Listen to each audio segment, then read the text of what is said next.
let's go. Welcome.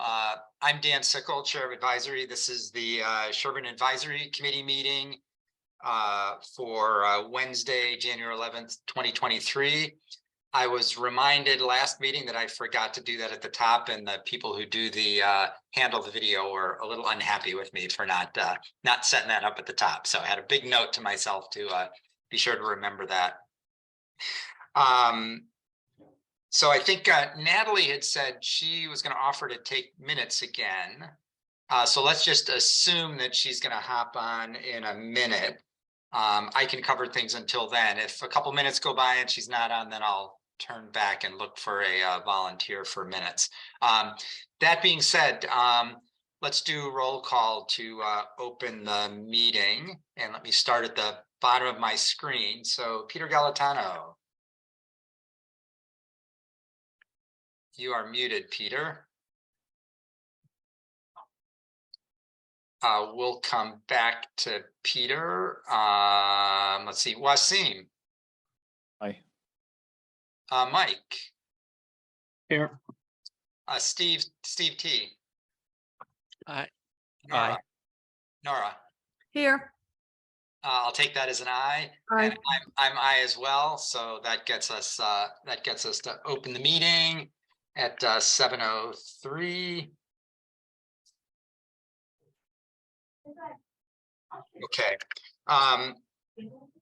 So let me just read through the agenda to get that set. So we're going to start with follow-up items, which will be principally liaison reports as people have, and then we'll do current meeting items, which will consist of budget review. And the order that I have them in is Historical Commission, Veterans, Town Forest, Cemetery, Elder Housing, COA, Recreation, and Library. And then we'll approve minutes and hopefully approve minutes from our last meeting. And that should be the meeting. Any items that anybody would want to add to the agenda that I didn't include when I posted, or anything anybody would want to change on the agenda?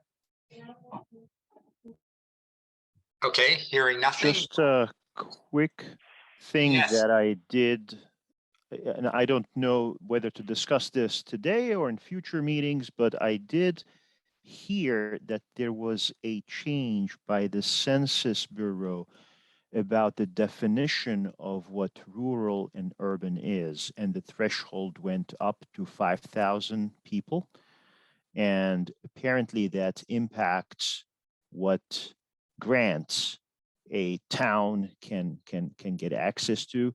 And I just wanted to understand how that, if any, will impact us. I think we're a little below, just a nudge below 5,000 people, and I think that took effect this year. So again, this is not something necessarily we need to discuss today, but just something to note, and I don't know, for us to figure out if this has any impact. Yeah, thanks for bringing that up, Wasim. I had seen the same. I saw a news report on the same thing. I don't have any info on how it would affect us for grants. So I think, as you highlight, it certainly could. So I think that's something we'll need to explore, sort out, and see whether that changes anything for the town. That's a natural lead into liaison reports. So if there's anything that anybody else, I've got a few things to talk about, but if there's anything that anybody else wants to bring for us. Okay, let's just take a break while a couple other people come in. We get Natalie and Jane joining us. Hey, so we, Natalie, Jane, we started a few minutes ago. Natalie, I was going to take you up on your offer of doing minutes again this evening. I can fill you in on what happened in the last 2 minutes, but if you could do that, that would be great. And on liaison reports, let me just mention a couple of things. One is, I think we talked about last meeting, the select board is doing a meeting on Saturday from 8:30 until whenever to review the budgets that are in their domain. I think Steve and I will be at the meeting. As we talked about before, if other advisory members want to be there, certainly not necessary or expected that any others would be there. But if you want to be, please let me know, just so we can keep track of any quorum issues and whether we need to call an official meeting or anything like that. The top of the meeting, I'm going to do a brief presentation at the top of that meeting where I'm going to talk about the 5-year budget projections that we had talked about before, just to kind of provide that context at the start of the conversations on Saturday. And then I was also going to mention that Jane, Mike, Steve and I met with Dawn Fator from the schools on Monday and had a very good discussion about regional and Pine Hill school budgets. Jane, I was going to just open things up for you if there's anything you wanted to share from that meeting. Well, I guess I would just say that we had gone through the budget, the line item budget, and we raised a number of questions with Dawn. She, it was a good discussion. I think she shared a lot of information with us. They, have some challenges that they're facing right now with out-of-district special education expenses, and that is kind of throwing the budget into a bit of a difficult situation right now. But I think it was a good conversation. Obviously, big unknown is the educator contract. Well, all the contracts, but the educator contract being the most significant from a budget point of view.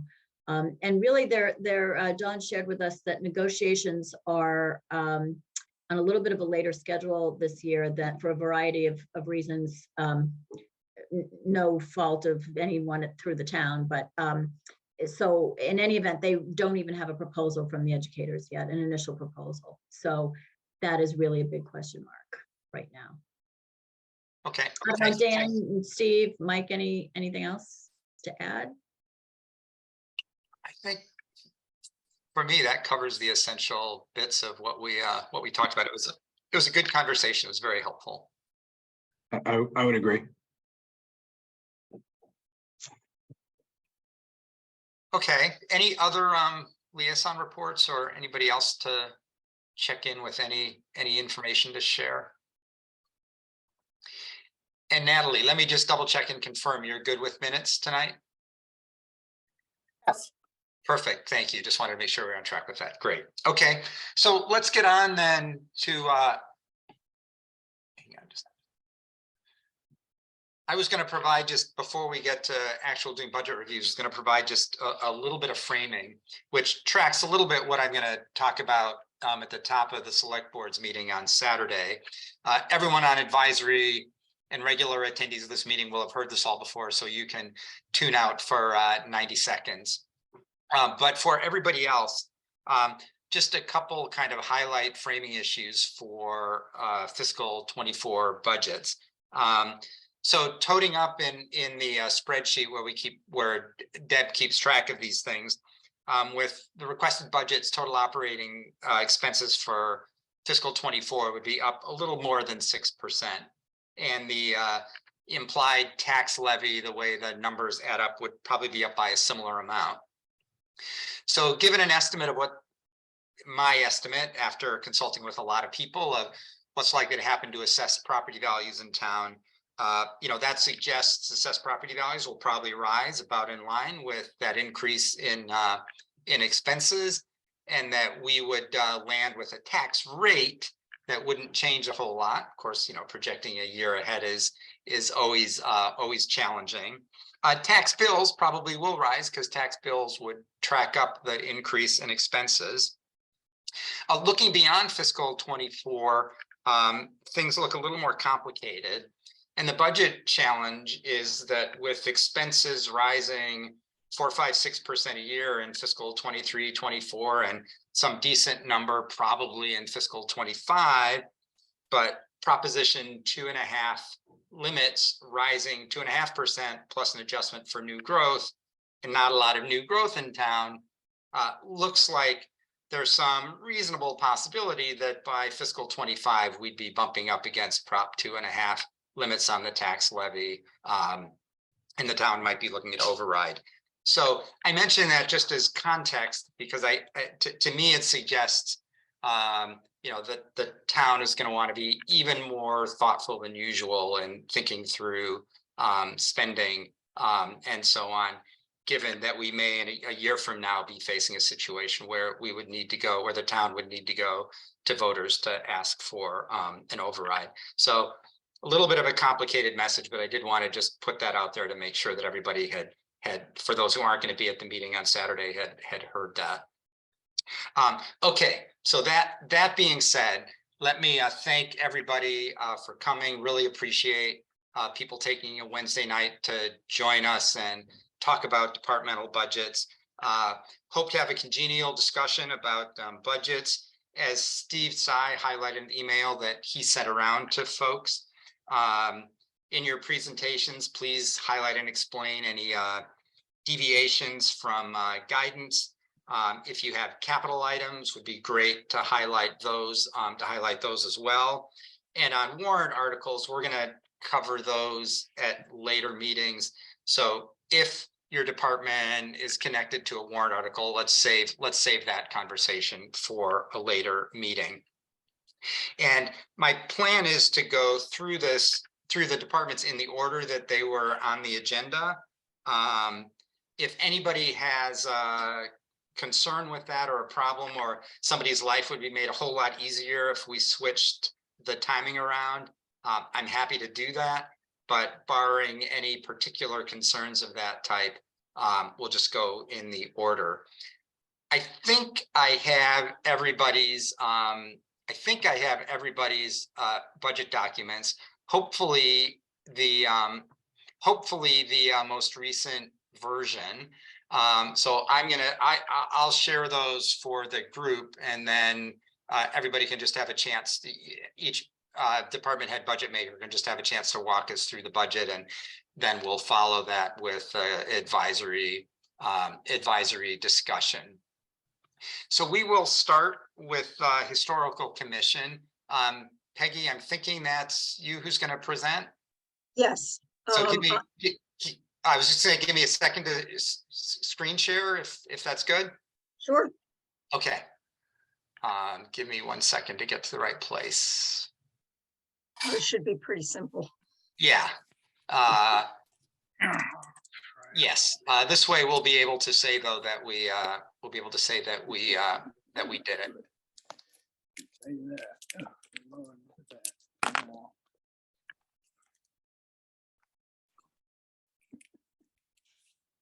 Okay.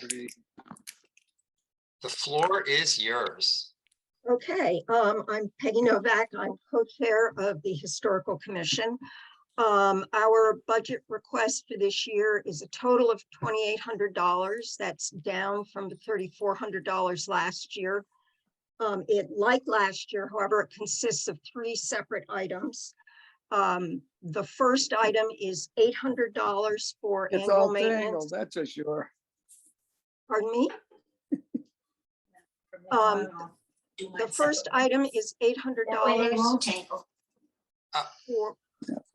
Somebody needs to somebody needs to mute. No, I know, I'm laughing about it. Somebody needs to mute themselves. We're hearing a side conversation. So who could that be? I can mute them if I can figure out who that might be. You could mute everybody and just let them ask you to be on, Well, I don't know, I mean, they're just starting, so. Yeah, Pete Hoagland. All right, so following Natalie's a very good suggestion, I muted everybody. Natalie, Peggy, can you go ahead and unmute?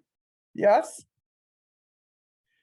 I'm Okay. unmuted, and if people want to talk, talk and get unmuted, you can hit the chat button and Yeah, say, Peggy, you're good. You should be able to go ahead.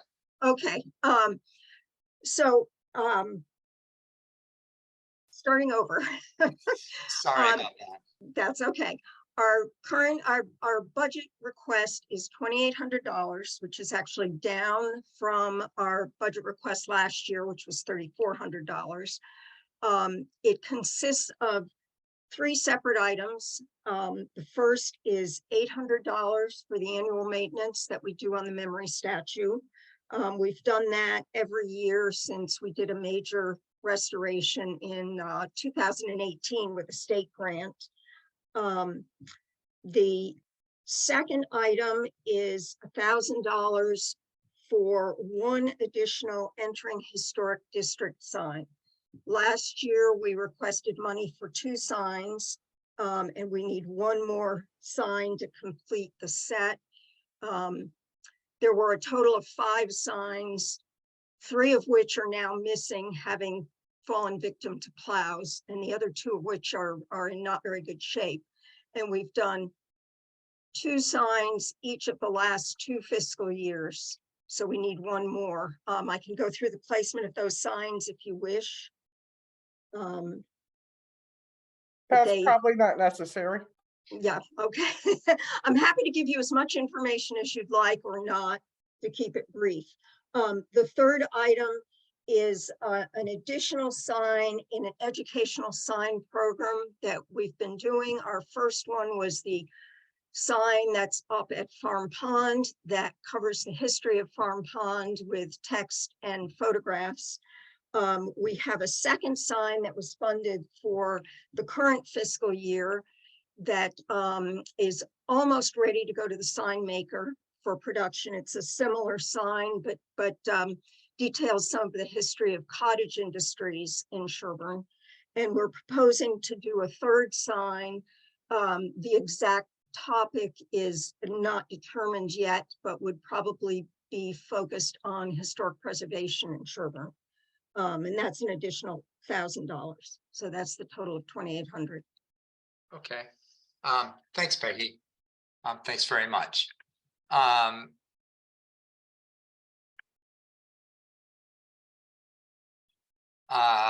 So any comments, questions from advisory?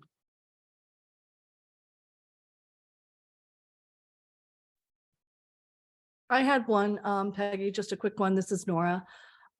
Were you able to, I'm just curious about the signs with the snow plows. Were they able to be recovered or no? They were totally. Well, one of them, we have no idea where it ended up. The other 2 were so badly damaged that they couldn't be recovered. Sean had stood them back up and tried to patch up their supports a number of times before they finally gave way. What we have done is do a complete redesign on the signs, and they're made of a sturdier material. And instead of being on 2 wooden posts, they'll be on 1 metal post and hung out. So the post can be further back from the road. And so hopefully a little better protected from plows. Thanks. And just one other quick question. Sure. What are any grants that are available, like from any kind of historical? Not for this type of thing, I'm afraid. Okay, just curious. Thank you. Thanks. I have a question, if I may. Yes, There go ahead. was talk about a 300-year tricentennial sign. Is that still in the works with the state funding that? Okay, that's I'll try to give a short answer to a complicated question. They're tercentenary signs. They were produced and installed by the state celebrating the 300th anniversary of the founding of the state. But they're now historical artifacts in and of themselves. Ours are in pretty bad shape. A few years ago, we investigated the possibility of doing a restoration on them. Some towns have been able to get state funding, but that program has been suspended for quite a while. We were in the process of investigating possible funding and talking to various committees in the town about funding it, but it's a fairly expensive project. And then we found out that the state is studying a complete redesign of the state seal. And the state seal sits at the very top of the signs. So that has all been put on hold because we don't know how the state will handle things like these signs that already have the old state seal on it. So it's definitely on our radar, but at the last update from the state, the state committee was still working through what to do about redesigning the seal. So Great. a long That- answer. No, that's very helpful because we did hear about that previously, and I do notice it now that I drive every time I drive through town. So Yeah, we Thank would you. love to be able to do something about it because they're in very sad shape. The signs themselves are very sturdy, but the finish is shot and they need to be taken down and restored. But they're kind of on hold on that. I hope I look like that at 100. Yeah, we all do. We all do. Any other questions, comments for concerns for Peggy, concerns about any of the budget lines or? Okay, all right. Then let's thank you, Peggy. Thank you. So let's move on. I'll stop that share. We're gonna go to veterans next, and I think that's Diane. Are you doing this? Is Diana Hoke here tonight? Yeah, that's who I thought Okay. was doing this. Yeah, I don't know if I see her. Is I she did. here? Is there somebody who was here for veterans other than Diane? Did I lose track of that? No. Well, she did sit with me and Jeremy today, so maybe Jeremy might want to speak on it. If you'd like to do that, Jeremy, that'd be fine. Alternatively, we can just save that and see if Diane does get on maybe a little bit later. Yeah, why don't, out of respect send- for Diane, let's see if she comes on a little bit later. I'm gonna send her a text, okay? I'll do Perfect. that. That'd be great. Thank you. Okay. Okay, so we'll just that's great. We'll If she's unavailable, I can speak to it, however. perfect. Okay, thank you, Jeremy. Okay, so I think that brings us to town forest next. So Dave, if you're on. He was here, I thought. I'm here. Oh, yes, great. So I have couple of documents I can share. I've got your revolving fund and sale of firewood docs. If you'd like me to share either of them, happy to do so. Go ahead. Which would you like me to start with? The revolving fund one, Okay, for the last, I don't know, 5 years. yep, 6 years, and the projection. great. I think, give me 1 second and we will get that up.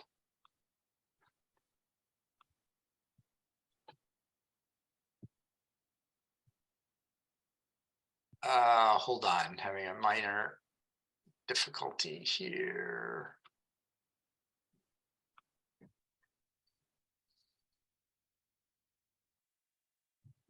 Very strange.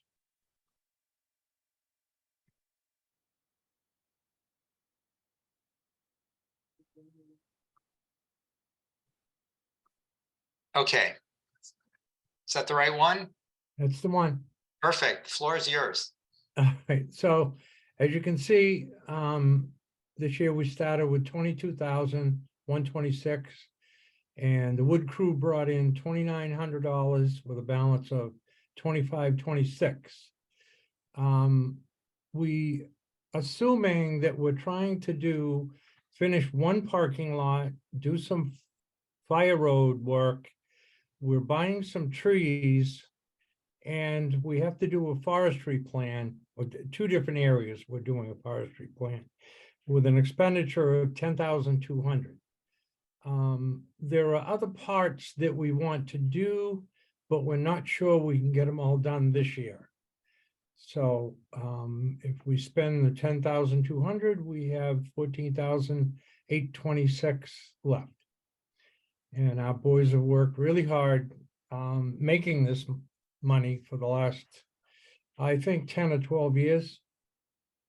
All this money has come from sale of firewood. So, we don't, so far, we haven't asked for any tax money. Unless we have something big that will go some other day, but not right now. And May I ask a question? yeah, Yeah. Peter, go ahead. This should be self-sustaining, so can we push this off? I get trees grow and you have to replant them, and we culled the forest a few years ago. Why now, and why can't we spread the expense over so that the sale of firewood covers, and it's a self-sustainable revolving fund? Well, that's what this money is. When we sell firewood, it goes into this revolving fund. It doesn't come from tax money. So we're using the money that my crew has made over all these years. Yeah, Dave, just, you had mentioned the parking lot, some new trees, and there were a couple other items on the list. Just, could you just say those again? They went by a little fast for me. Yeah, we get the parking lots, and we're starting to redo a lot of the fire roads. Because we have, the fire roads haven't been touched in years. And we had a group of guys that went off of Lake Street and did a great job opening up that one. And we opened up the fire road from North Main Street quite a way out. And Sean did some work on putting gravel on that. But we still have the parking lot area to do. And then we have to do a forestry plan every 10 years. You have to re-up your forestry plan. And this year, we're going to be working on that, and also some other areas that we're going to be logging in and doing some selective cutting and making the forest healthier. That good, Dan? Yeah, that's helpful. Thank you. Other comments? Questions, concerns? I had one, just a question, Dave. It's Nora again. Are you sold out of the wood, or are you still selling wood? We're kind of out of business right now because of the weather. Little cold. I know you could get a hold, I think it's COA. Steve, Yeah, are you there? They stopped delivering. They're done for the season. They're done for the season. Okay. Thank you.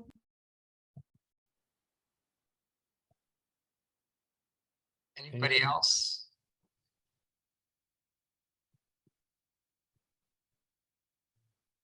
Okay, Dave, on to the others. Anything to show from the other spreadsheet, or? No, basically, this is the one here that Okay. that I Okay. use. I mean, Okay. this, I have all the others, and it all comes out to this.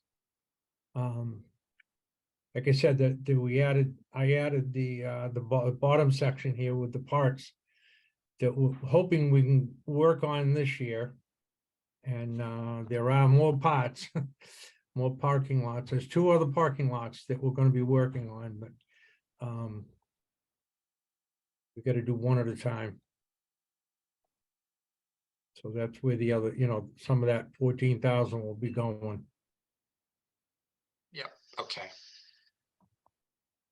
Dan, could I ask a quick question? Of course. Do the revolving funds generate any interest? You'd have to ask the town. I don't know. Deb or Diane? No, they don't. So they sit, Deb, in They sit in the town's general funds. So Yeah. basically, I mean, they might, if Heidi moves the money into different accounts and things like that, but they're just sitting in the town's general funds. but any interest that did accrue would just go back into the general fund if there were any income. That's correct. Yeah, okay, thanks, Deb. Anybody else on other questions, comments for Dave? Okay, thank you, Dave. Appreciate it. you. And I see now that I asked you to, what are the items, and now I'm looking and seeing they're all at the bottom of your spreadsheet. So I should have just looked there, but I hadn't quite gotten my eyes down there yet. It's okay. Thank you. Thank you. Okay, so we will do cemetery next. Chucky, is that you? You're muted. Let's see. Let's get you unmuted.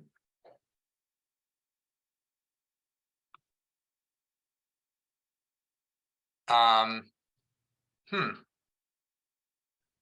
don't know how to do computer stuff, you know that. Okay, yeah, you're unmuted. Would you like me to share spreadsheet? That is up to you. I'll go ahead and do that so everybody can have the numbers in front of them as you discuss it. Give me 1 second.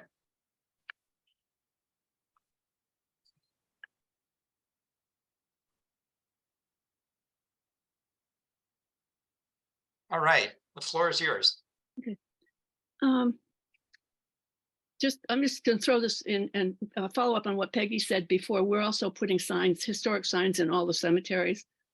Doesn't cost anything because it comes out of our enlargement fund. But we will be putting in historic signs. We have 8 cemeteries in Sherborn that we're responsible for. And Susan Tyler is getting the signs. And so they'll be done and done well.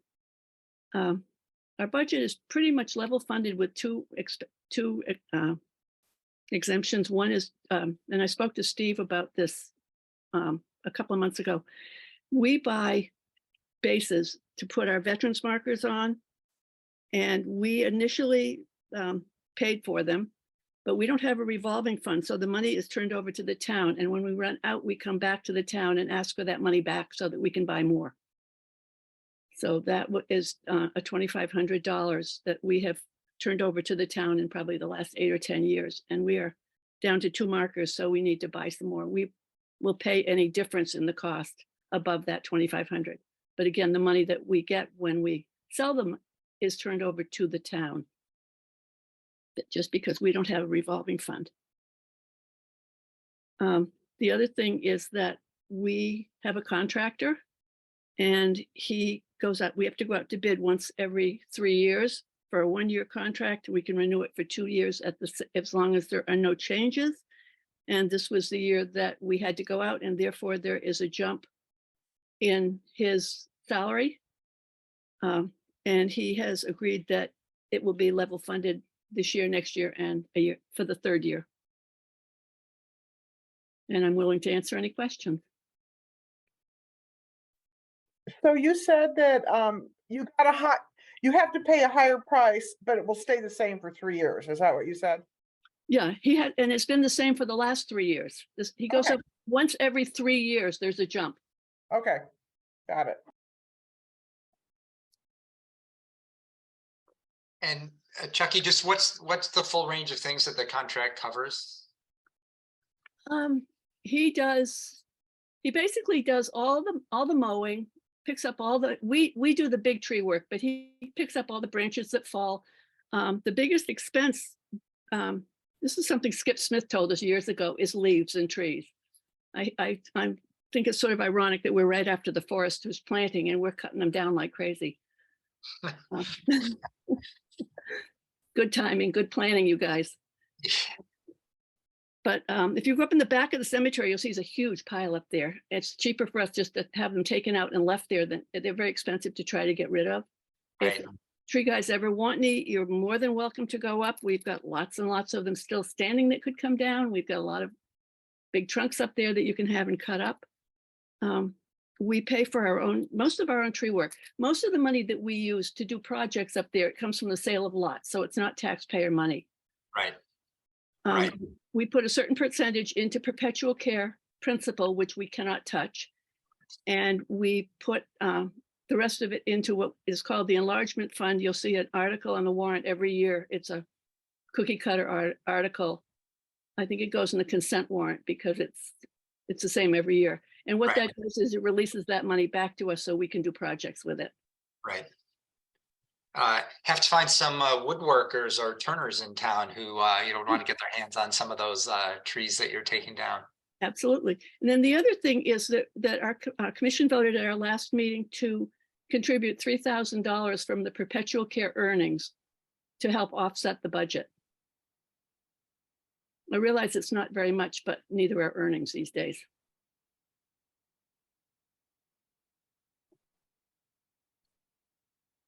I'm sorry, could you just repeat? And I'm trying to take notes and not sure I got everything. Sure.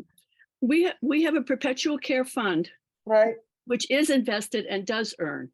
okay, And that is, we have the bucket that we can't touch, which is the original part.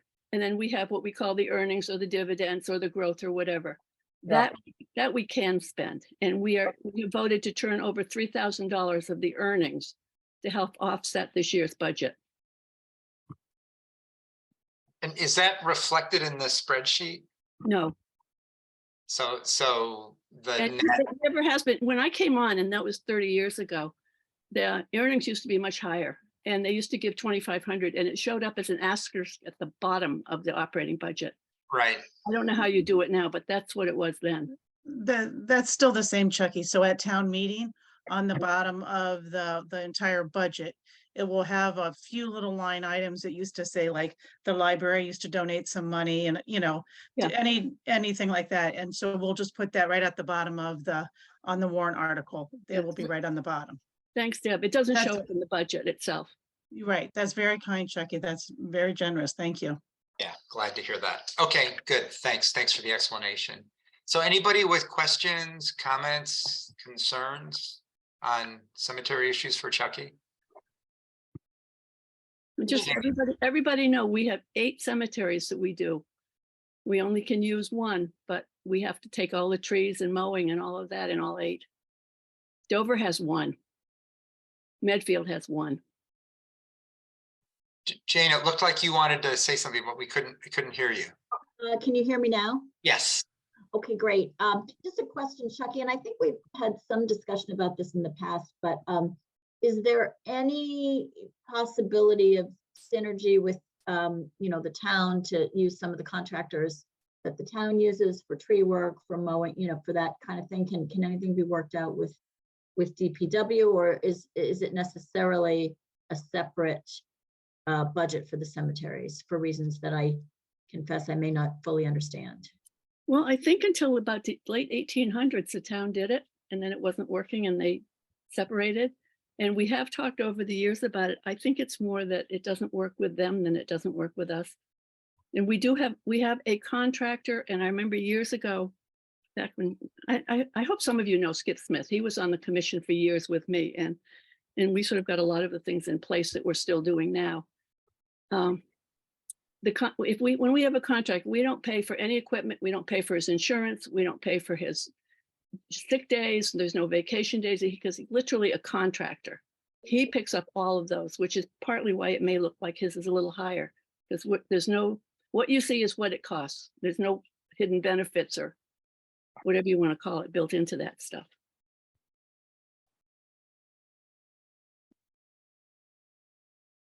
So Chucky, you had said that the contractor for the past 3 years has been level and will be level again for the next 3 years. But when you look at the actual line for contractual services, it goes up a little bit each year. So are there other It shouldn't go is there up. other contract work?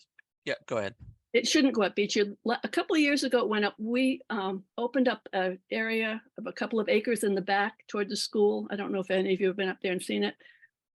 But Nat Douse mows that for us, and he's not, Andy Erico is our contractor, and Nat has a kind of like a thresher that he can drive, which is much more efficient than Andy with a hand mower. And so a couple of years ago, we added a couple of $1,000s for that, but we haven't changed that since then. Because I'm just looking at the line, in FY20 it was 63,000, FY21 it was 66, then in 22 it was 77. And then for FY23, it's budgeted at 79. So the number at least is going up each year gradually. So I'm just wondering what's causing that number to go up if the contract is level. I have no idea. I know that a couple of years ago, we did add the extra money to mow that back field when we cleared 4 acres. And we're using it. I mean, we needed it and it is being used. I don't have an answer for the specifics. I can't even see it. It's so small. I'm too old. Well, Chucky, I can kind of answer for you a little bit. There's other cost in that contractual services other than just the mowing. There's the cost of the burials and a few other line items that are in there, so that it's not just the cost of the contractor. Okay. It also includes, last year, for instance, we had a humongous tree come down. And that Right. one tree costs us what, over $2,500 just to remove one tree. So that- then the 87,000 that's budgeted for FY24, is that just the contract with Erico, or does that No. include other things No, as well? Andy's contract was 49.5. Okay, great. So the rest of it is other stuff. Other And things. it includes burials, as Deb said, it includes tree work. Okay. Okay, that's perfect. It's Thank you. all, you guys all get that sheet with the list on it too. It's all on that. And then I think we have something like $2,000 in there for discretionary stuff. And over the years, we've done things, for instance, like get a new flag. One year we had to replace the flagpole. There's little stuff like that that does come up. Yeah, I think if you look on what Dan distributed, there's called like 491 old form. Yeah. And I believe on that form, on the bottom tab for Form 4, there's a description of what they're spending the money on. And there you go. Yes. 1 second, and we will share that for everyone to see. There you go. Yeah, so that should let's see, I'm probably not in the right spot. Here's probably the right spot. That looks familiar. So all of the pieces adding up to the 89.5. Perfect. You can see there's a big chunk of it is trees. And that's not our regular maintenance trees. I mean, we plan each year we spend maybe about $25,000 a year just on trees that are outside of this. And then we had one go down last year do you know where Cider Hill is? It's called New South, but it's the cemetery right by Cider Hill. And last year, a big tree that was in the back, big, healthy tree tipped over. The root ball came up out of the ground and it almost went through the neighbor's roof. The only reason it didn't is because they had a tree in their yard that caught it. And that first house is the Jordan's house, and it's kind of built up on top of a wall. You can't get any equipment up in there, so it was very expensive to have somebody come and take it out. And we were really, really lucky that it didn't go through their roof. So, you end up with bigger expenses than you think when you think you just move it smoothly. Yep. Okay. Steve, anything else on that, or? No, that covers me. Thanks. Okay. Anybody else? Questions, comments, concerns for Chucky? I just had another question. Yeah, go ahead, Nora. Sorry, thank you, it's Nora again. How often do you submit out for bids, for example, for the contracting? Once every 3 years. Okay, thank you. And we do it in November, December, even though the contract doesn't start till July, because we know you guys want it. Thank you. All right. I have to beat my committee up sometimes. They say, why are we doing this at Christmas? I said, because these guys want a present. Yep, we do. We do want that present. Yeah. Okay, good. Thank you. Thank you, Chucky. Thanks very much. Thank you all. Okay, we will go on to elder housing next. Kitty, I'm guessing you're gonna do that? Oh, Steve, you are? Okay, great. Give me 1 second. I will get that. So you had a couple different things. I'm guessing the housing summary is the doc to share. We have the revolving fund set up that we've used for years Oh, is that, okay, so. is That's that- how we do our budget. Perfect. I will share that,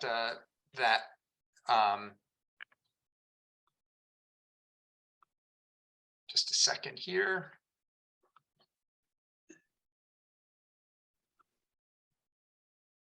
All right, I think I've got the one you want. Tell me in a second if I don't. Okay, is that the right one to have opening up? That. I guess so. Okay, The day, Steve and Joe Meany put this together for us, so okay, they know the figures better than I do. Thank you. great. Okay, well, whoever wants to take us through this, please do so. Can you hear me all right? This is Yeah, Steve. you're good. You're Yep. good. Tell you the truth, rather than my just reading down this list, as Kitty just mentioned, this is a revolving fund and we do handle everything that you see here through rental. So there's no expense to the town. In fact, when we do borrow money, the town has to approve it. But we actually pay the debt service on it out of our collected fees. So that does not cost the taxpayer either. So if you'd like to take a look at this and just ask questions, I think that might be simpler. Sure. So, let's see. I can run through quickly if you want, and then you might ask some questions. I think maybe what would be of interest would be to just highlight some of the narrative that goes with some of the items that changed a reasonable amount. And Yep. that might just be of interest to folks. One of the, we've increased, obviously, our electrical. And although we have replaced all of our lighting with more efficient lighting, as we all know, electrical rates are jumping tremendously this year, so we're planning on increase there. Our outside maintenance, we increased quite a bit the year before, and we think we're in good shape with that this year, so we're not seeing an increase. Repair and replacement has gone up considerably. In there are things like water heaters and older appliances that have to be replaced. And our friends at the state for inspections of elevators and alarm systems have all increased tremendously. Our turnover of apartments is something that's hard to forecast, only because we turn them over. We have redone all of the units except for, I believe, now 4. And when one of those unfinished, unrenovated units comes on the market, we spend the money to do that. That can cost several $1,000s, $12,000 to $15,000, and we will be doing that on 1 or 2 this year as we speak. We have no idea what's going to happen next year. Fee for services is a fee that we pay back to the town. That really covers what the DPW does for us and other costs. The DPW does help tremendously. They do primary mowing. They do the heavy snow removal, although we have a separate contractor that keeps off the cars and that sort of thing. Water testing is on to, because we are a public water supply, excuse me, those costs are increasing. And we don't really know next year what's going to happen with the new water system, because we're going to be combining water treatment plant for Leland Farm and Woodhaven. And our recommendation is going to be that it be metered so that we know exactly how much water each of those two entities are using. And the maintenance would be paid for by each of those entities. I think that covers most of the big items, but go ahead with questions. So Steve, one thing that just number that kind of pops off the page to me under repair and replacement, the between 2021 and, if I'm reading this right, 2021 and 2022 just about doubled. And then you know, the actuals for this year are running way below the budget, you know, below that. So could you just remind us what happened in 2022 that bounced that up so much? Yes. In 2022, we spent just about $100,000 for new roofs on all three buildings, and that was included in that budget. So, yeah, okay. Yep. And then what's the status of the right, the window replacement project from last year? If you could just share a little bit about that. That is completed. We're extremely pleased with the job. It was done under the budget amount. And we also were able to receive a $100,000 grant, thanks to Diane and others. So that all worked out extremely well. Great.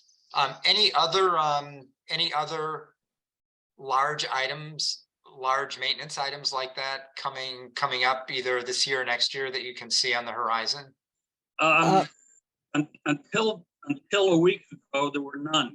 But other than our normal replacement of units, upgrades in units, but we have started having some issues with some lifts in two of the buildings. We have an elevator in one building and lifts in two buildings, and the maintenance has been expensive on those. They're both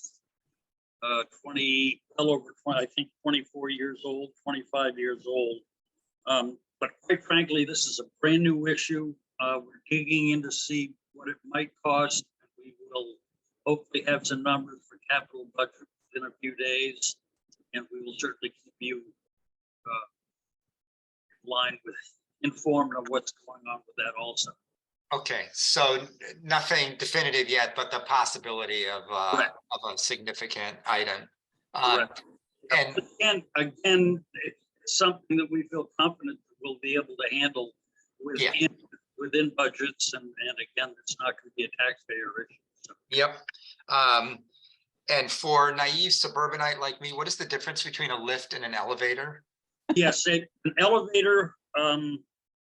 Our elevator in building 2 actually services 3 floors. It goes from the basement, which has an entrance and a community room, and it travels between the basement and the first and the second floor.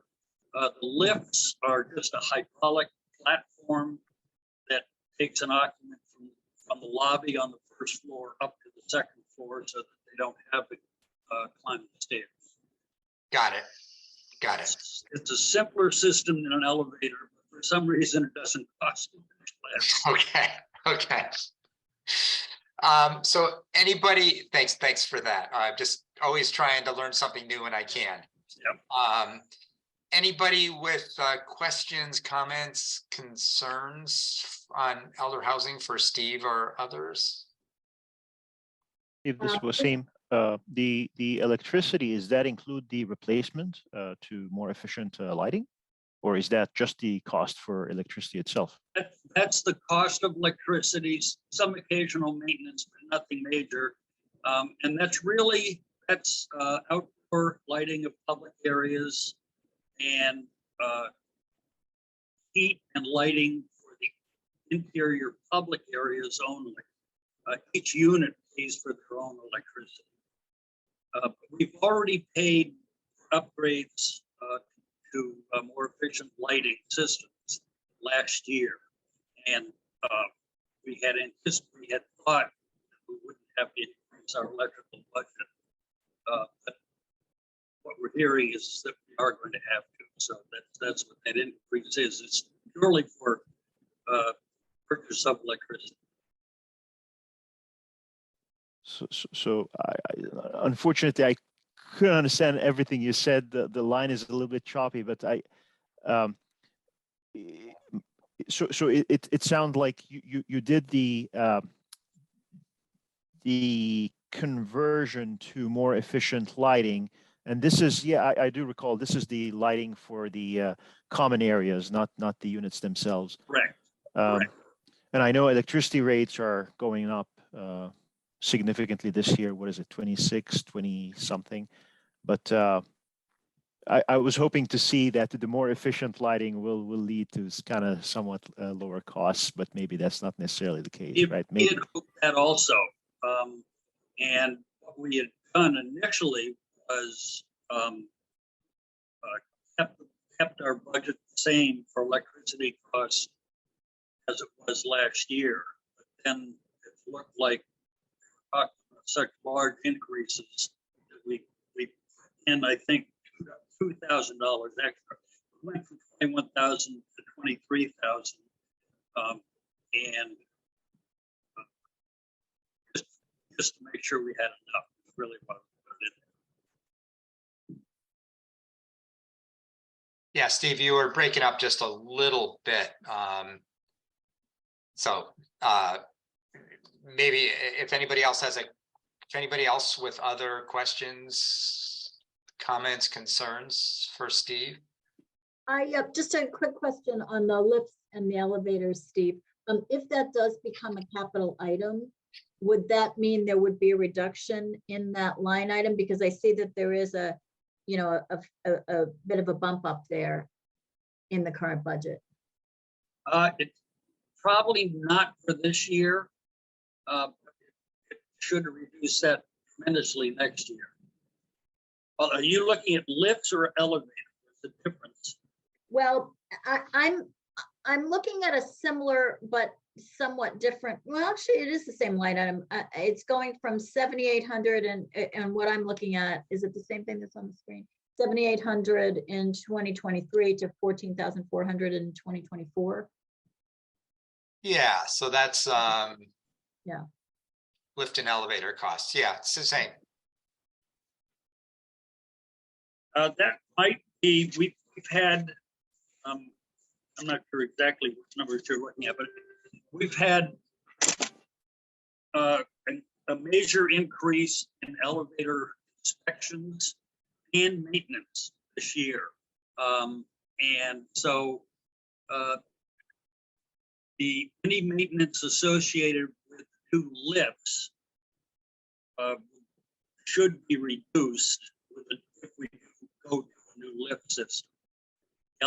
Anything to do with the elevators will probably remain the same, maintenance and inspection wise. Steve, may I interrupt? Yep.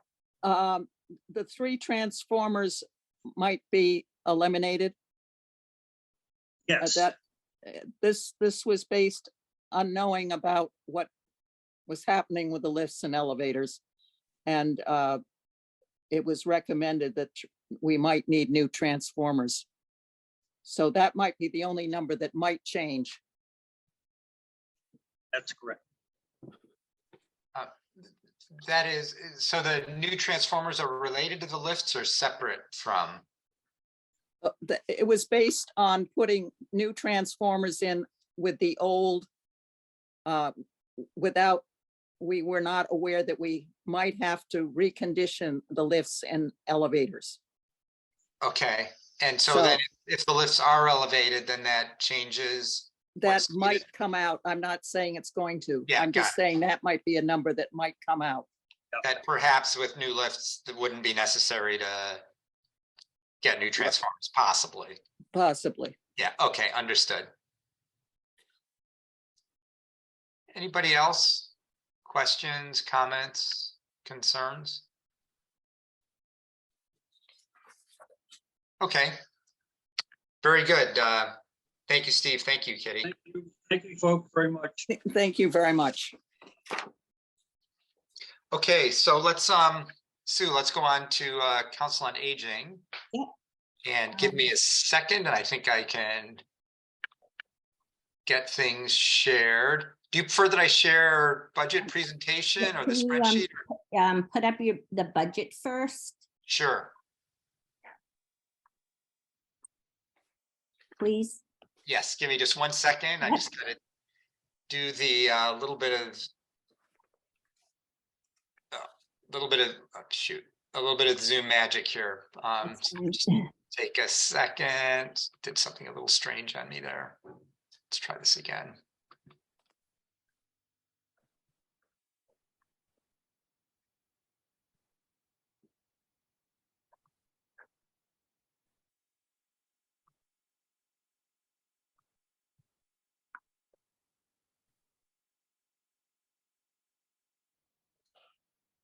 Okay, so, Floor is yours. Go ahead. okay, so I'm gonna just give a brief history. I've been with the COA for 3 years. When I came on, prior to me coming on board, there was a director who worked 35 hours. There were 2 elder advocates. One was at 19, the other was at 16. There was a program coordinator that worked 19 hours and a senior cafe coordinator who worked 10 hours. Right now, I work 40 hours. We have an assistant director that works 27, and then we have an elder advocate who works 19. And we also had another position 2 years ago for 5 hours, which didn't work out. It was for the senior cafe position to help coordinate that, but we just split it among the 3 of us. So there are currently 1,147 residents that are 60 and over, and we have serviced 56% of that population, and that number continues to increase. There are 1,250 residents under the age of 18, so we're running neck and neck with the younger crowd, and our budget is 0.001% of the town's overall budget. And our residents all pay taxes and don't utilize a lot of services. So what we're asking is that needs have definitely increased since COVID. And during COVID, we had were able to increase the assistant director's position to almost 40 hours. And it took both of us to service people. And then we had the elder advocate. And those needs are still there, but because we ran out of the CARES money, we went back to the 27 hours. So we are asking to increase the assistant director's position from 27 to 35 hours. And we're asking for the elder advocate to go from 19 to 24. And I know that there's a lot of concern about making the elder advocate a benefited position. And it was suggested that possibly we hire another elder advocate for 19 hours. And I just want to share some of my thoughts about doing that. I know it's a position, but we do have a very capable person in the position as our elder advocate.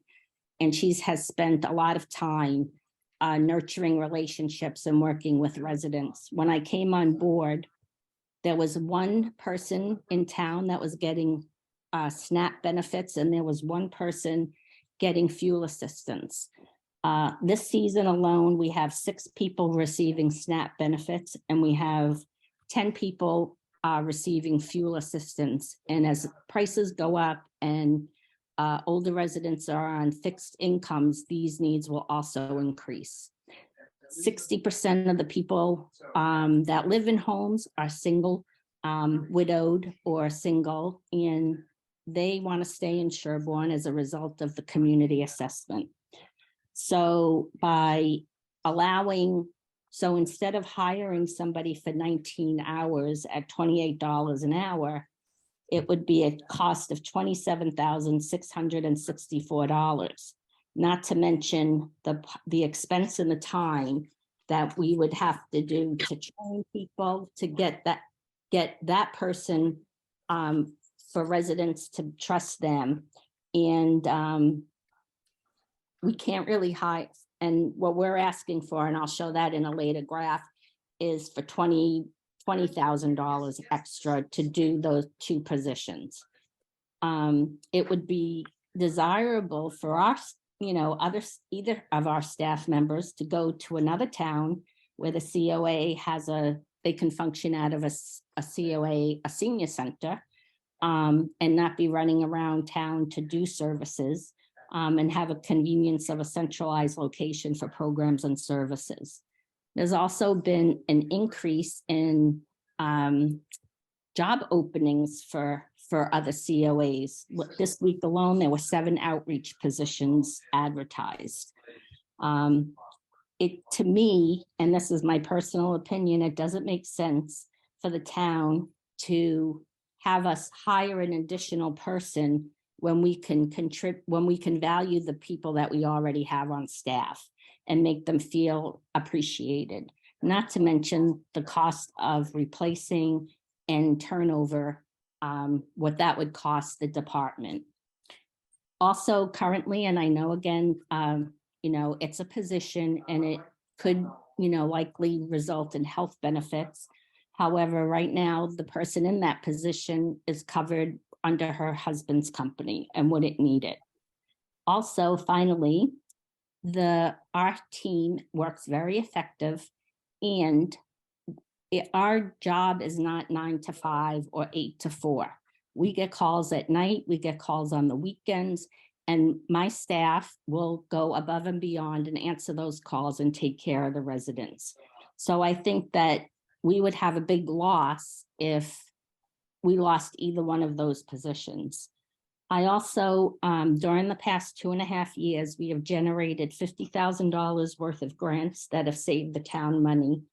The last 2 years, we were under budget for our expenses due to the fact that we did get grants. We also are the only department that funds part of our positions. We fund a portion of the elder advocate, and we fund a portion of the assistant director. The COA board and we have started to take the community assessment and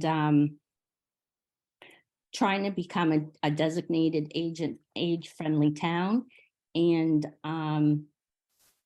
we feel like they feel very strongly that we need the extra hours to help us serve the residents that we are destined to serve. That's it. Oh, so Dan, can you just pull up on the last page of the document that I sent you? Yes. The little chart, please. Yes, just a second. This is the budget presentation document. Yeah. Yeah. And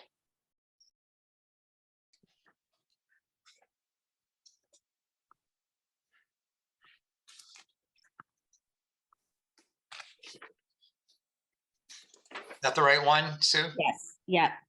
So you can see the change. The total amount that we would ask for would be $20,887 to increase both positions. And as I said, if we hired another elder advocate for 19 hours, it would be the cost of $27,664.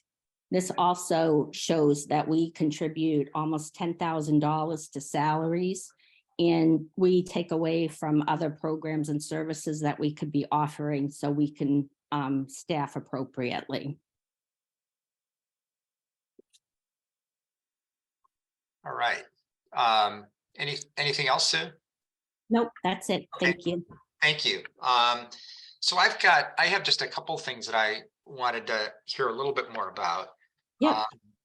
On the thinking in terms of demand for services. So two things. One, you mentioned that with COVID, understandably, demand went up. I would have thought, but perhaps this is incorrect, I would have thought that with COVID beginning to recede, that extra demand would have gone down and wouldn't still be there. So yeah, so actually the needs have definitely increased, and part of that is during COVID, many older residents suffered from isolation and loneliness, and it's become a bigger factor. And a lot of people still aren't feeling comfortable going out. And the emotional toll that COVID took on people, all ages, not just seniors, but all ages, has really impacted behavioral health and mental health services. It's also impacted with the costs going up for seniors that are on fixed incomes. We see a bigger need for, like I said, SNAP and fuel assistance. And then also people are very interested in us looking into home improvement or home maintenance so they can stay in their homes. And that is kind of new since COVID. It seems like that would have been the case pre-COVID as well. So I was just puzzling over why those factors have led. I understand why some of those factors have led to a permanent increase in demand for services, but I'm not quite seeing how some of those seem like they would have been there before COVID too. They were there, but however, the prior advocates really weren't out like eagle eyes trying to find people. Secondly, when we had the community, we always thought that, but until we really had the community assessment that confirmed that people, A, want to stay in their homes and what their biggest concerns were in order to stay in Sherborn. Okay, thanks. So the second thing I wondered about, so I read over the reporter assessment yesterday. I thought that was important to do. And by my reading, and you can set me back on track if this wasn't the right way to read it, but I read much of the demographics as suggesting that in the future, there would be a big increase in demand for services as the demographic change progresses and there are more people over 60 in town. But that seemed that read to me more like a prediction about the future rather than a comment about today. Yep, so I wasn't quite sure how that translated into demand for services today as compared to in 3, 4, 5 years, there may be more demand for services. That was the way I read the commentary. So part of it is when I started, there were 1,075 people 60 and over. In 2021, there was 1,125, and now we're up to 1,147. So those numbers are definitely going up, and they're going to continue to go up, which is why we did the assessment so we can plan. And that's why I'm not asking for a full-time elder advocate. I'm only asking for an additional 5 hours for now, because I feel like the needs could be met with adding the extra hours for both the assistant and the elder advocate. Okay. Thanks for that. And of course, you highlighted this earlier. There's always the concern about converting positions to permanent benefited positions and the potential, whatever the situation might be for this person, in terms of what they're doing with health insurance, the potential for in the future kind of putting a permanent item on the budget. So I just highlight that as kind of that's always a concern for advisory, as you mentioned. Yeah, you can, plus the trend among municipalities in general, not just us, Council on Aging, but people are having trouble attracting younger people. Most people that work at municipalities are older, and a lot of people are, they don't want to work for municipalities because they don't have benefits and they don't feel appreciated. And so this is a sure way to make people feel appreciated and valued for the work that they do. Okay, good. Thanks for that, Sue. So let's see what others on advisory are pick up comments, questions, concerns. Nora, let's start with you. I see your hand up. Okay, I'll lower it. Thank you. So I guess my concern is having there's no factor I can see in here of what benefits cost, if I'm correct in looking at that. So to me, to have another person that's then getting benefits, and I don't think we can really count or even really ask whether somebody's going to use the benefits or not. To me, it makes sense to keep it under that 20 hours. That's just my take on it. And then I'd like to know the breakdown over 60, but what about between 70 and 80 and 80 plus? Yeah, Seems more so, pertinent. yeah, so 12% are, let's see, let me get the breakdown. I don't mean to put you on the spot. I'm just Yeah, saying. no, you know, I 'cause have it. I just I'm need to eking find closer it. to 60, but I'm just thinking, to me, that's a little bit more significant, is 70 to 80 and 80 to 90 plus, you know, I don't know. As far as more realistic number. While Sue's finding the numbers, Nora, I can mention that I think the kind of average benefits costs, I think it's about 12,500 a year or something like that. That's order of magnitude. Okay, so then that So really if- should be considered in there, I would think. Yeah, it'll that if a position goes benefited on average, that would add about 12,500 to benefit costs. So the town, is that included in? I'm just sorry, I should have had my glasses It's on. going to show up in different budget lines. So it's going to show up in a health insurance line and retirement contributions line. So it's not, I don't think it's going to show up in the numbers that Sue's sharing with us. But you know, that is a budget implication. Just it doesn't show up in this particular part of the operating budget. Right, so it's not really $29 an hour on the town. I mean, it is for what they're getting, but then the town budget really is another $10,000+ if you add.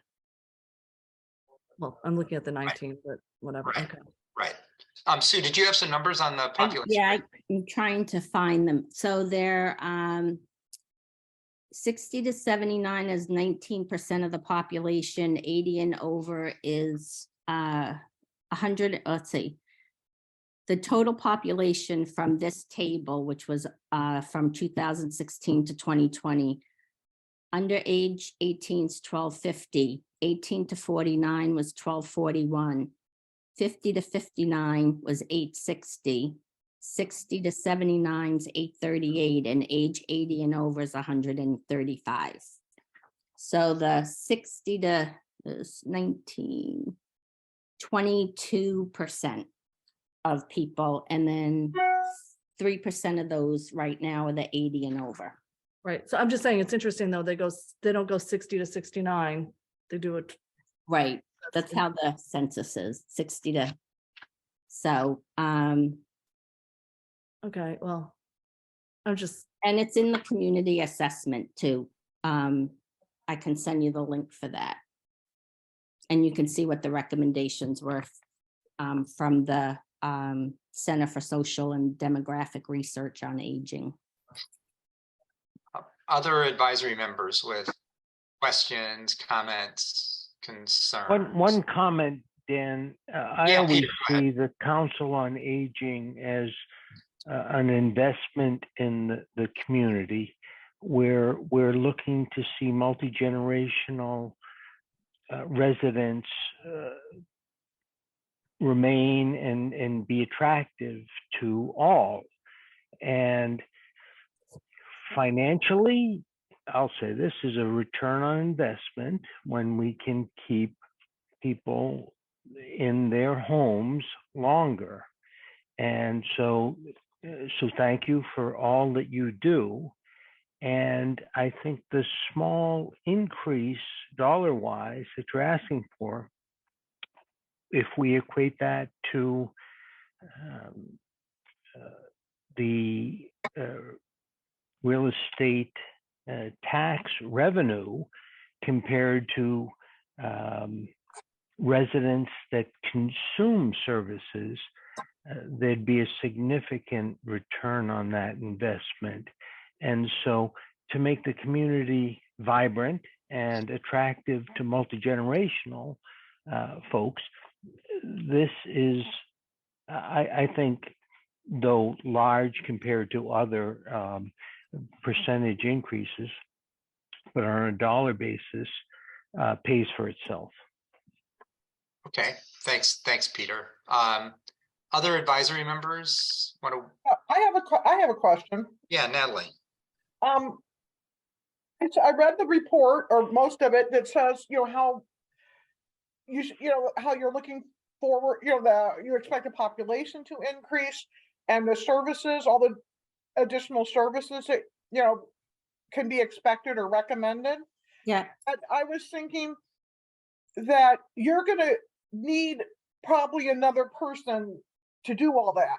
Like you're giving, right now, you want to give somebody, 7 more hours and 5 more hours.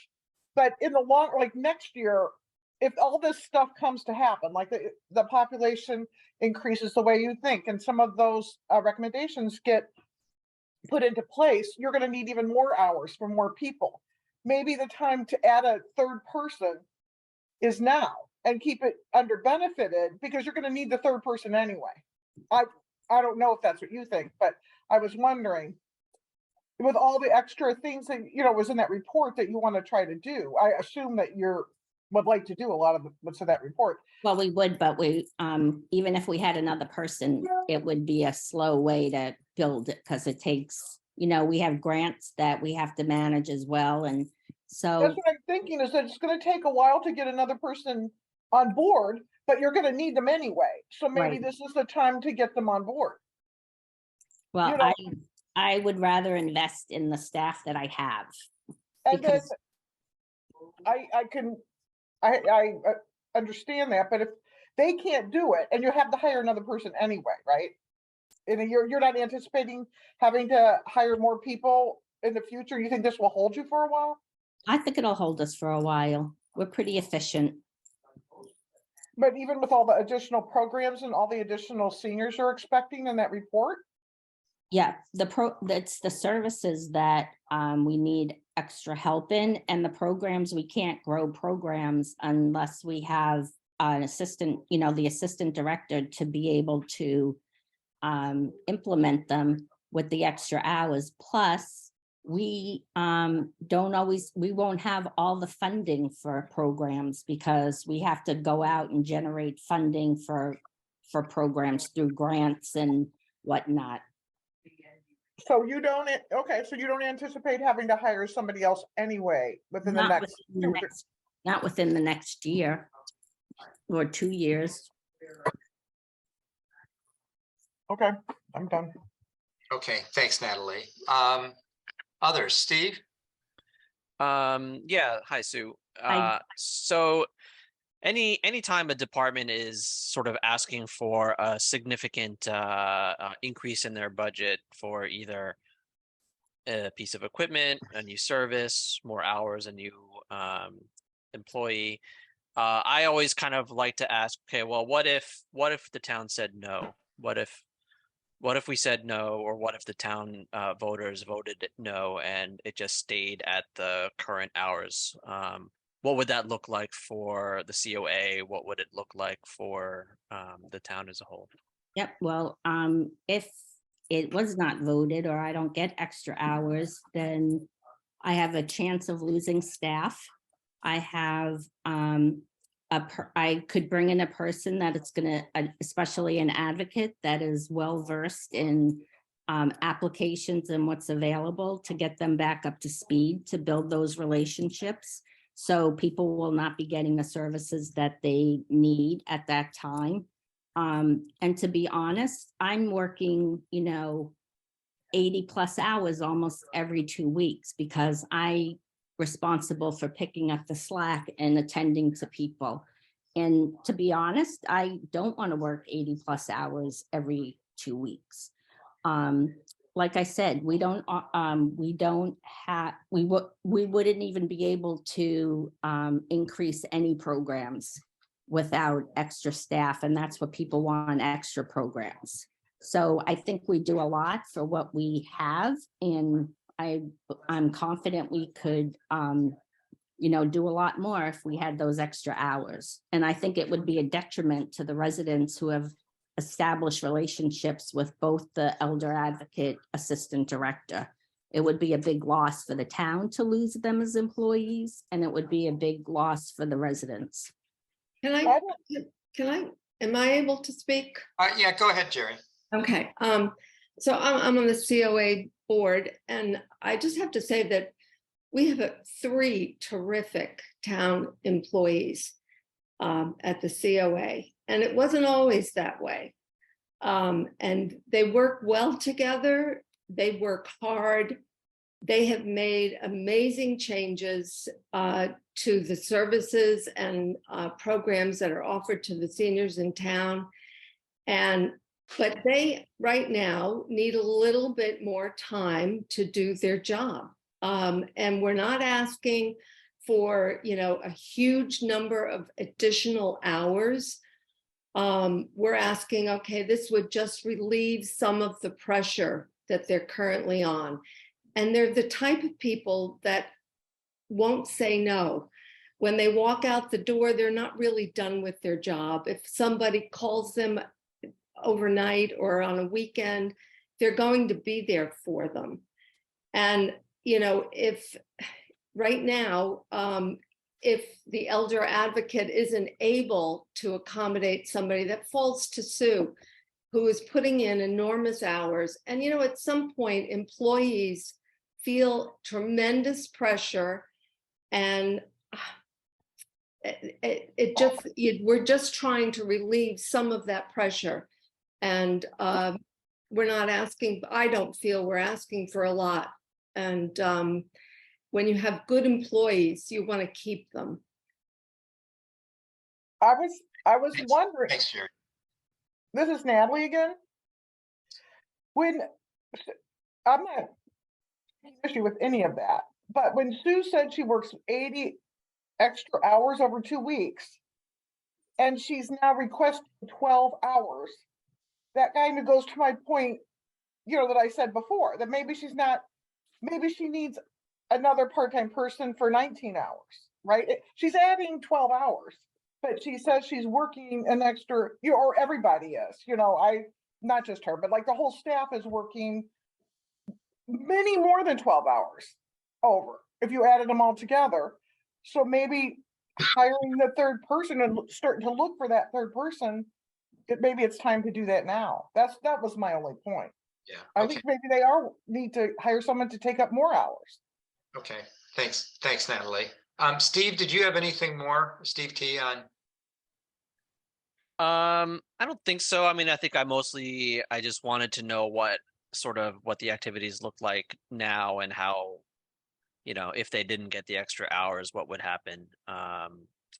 So I think she answered that. I mean, I think my only other thing to kind of throw out there is again, as Dan alluded to at the beginning of this meeting, with the lack of new growth, what it's looking like is that in about 2 years, the town is going to be looking at an override. And so, there are several departments that have, significant, at least percentage-wise, increases. And so I think that all of them are going to have to undergo some scrutiny by the advisory committee. It's not going to be just the COA, because I think anything that we can do to mitigate the possibility or likelihood of needing an override, I think would be good, because as a whole, the voters are not going to be real keen on voting on an override in 2 years.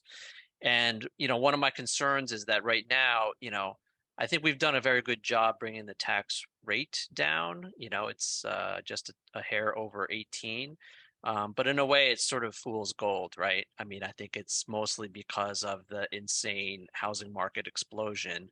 And I think everybody here who is paying taxes can see pretty clearly that their tax bill is going up and up, even as the tax rate is going down. So I don't think that anybody is under the impression that the town's spending is actually under control. And so, one of my questions would be, there's not very much new growth on the horizon, but there are a few sort of projects that people are working on, including Coolidge, half of which is an age-restricted development. So obviously that would also increase demands on the COA. There are a couple of 40B proposals that are being bandied about. So I guess one question of mine would be, what if we were to say, we just can't afford this right now, but when some real new growth is coming and we can expect additional actual revenue that is going to help stabilize people's tax bills, that we expand the COA staffing at that time? How would that look to you? It wouldn't, to be honest, I just feel like you have seniors that have been there for 40 years and don't get a lot for their tax money, you know, and they feel like they don't get a lot of services, and that if you don't invest in the COA, the department that services a quarter of the population, that it will be detrimental, it will hurt. And, you know, that's the town's decision, but I think you know, it would be foolish not to invest in what we do and who we serve.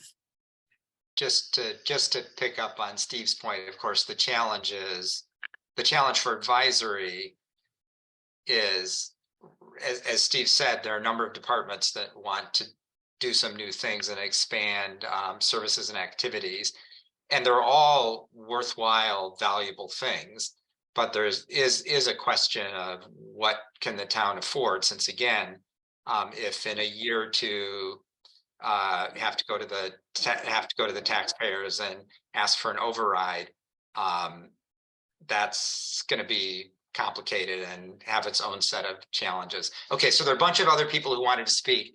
I wanted to, Nora, I see your hand, but I wanted to give other advisory members an opportunity to weigh in. So let's see, Mike, Wasim, Jane, if any of you wanted to weigh in with a view on kind of how this all fits together for you. And then we'll go back and pick up other people who wanted to speak. So this is Wasim. I just echo what Peter said. This is an investment, and I do support the investment. I haven't had a chance to look at the report. I think I just looked through my email. I saw it was sent today, but I think, right? Yeah, I sent it around. I think I mean, it's been available elsewhere, but I did send it around today. Yeah. So yeah, I'm curious to see kind of what are the services are. I know, I recall from previous conversations, some of the, let's say, the activities for elders are done by the COA, but also maybe there's some other, if I recall, some other department involved. So I just, I don't have all this information in my mind right now, but in general, I wanted to keep it brief, and I echo what Peter said. This is something that is an investment. Thanks, Wasim. Jane, Mike, any? Well, I would say that I tend to agree that that making this investment is valuable. But I guess the question I would ask Sue is, if the primary goal is to make sure the hours are covered so that we can provide the services that are needed, would there be an alternative here where, and I don't know if it would be another 19 hours, because you're only asking for 5 more hours for the elder advocate, but you know, if a second, there was in the past a second elder advocate, would it be a possible alternative to hire a second elder advocate who would have more hours and be able to provide those services, but would not result in the additional cost of a benefited position for the town? I know that doesn't address the particular employee who, we would not be providing that benefit to that employee, but it would, I think, potentially address, the basic need of providing the services to the citizens. So my response to that would be, say you put out a job for 10 hours. How many people are going to apply for a job for 10 hours? So 19 hours, it's going to cost you $28,000.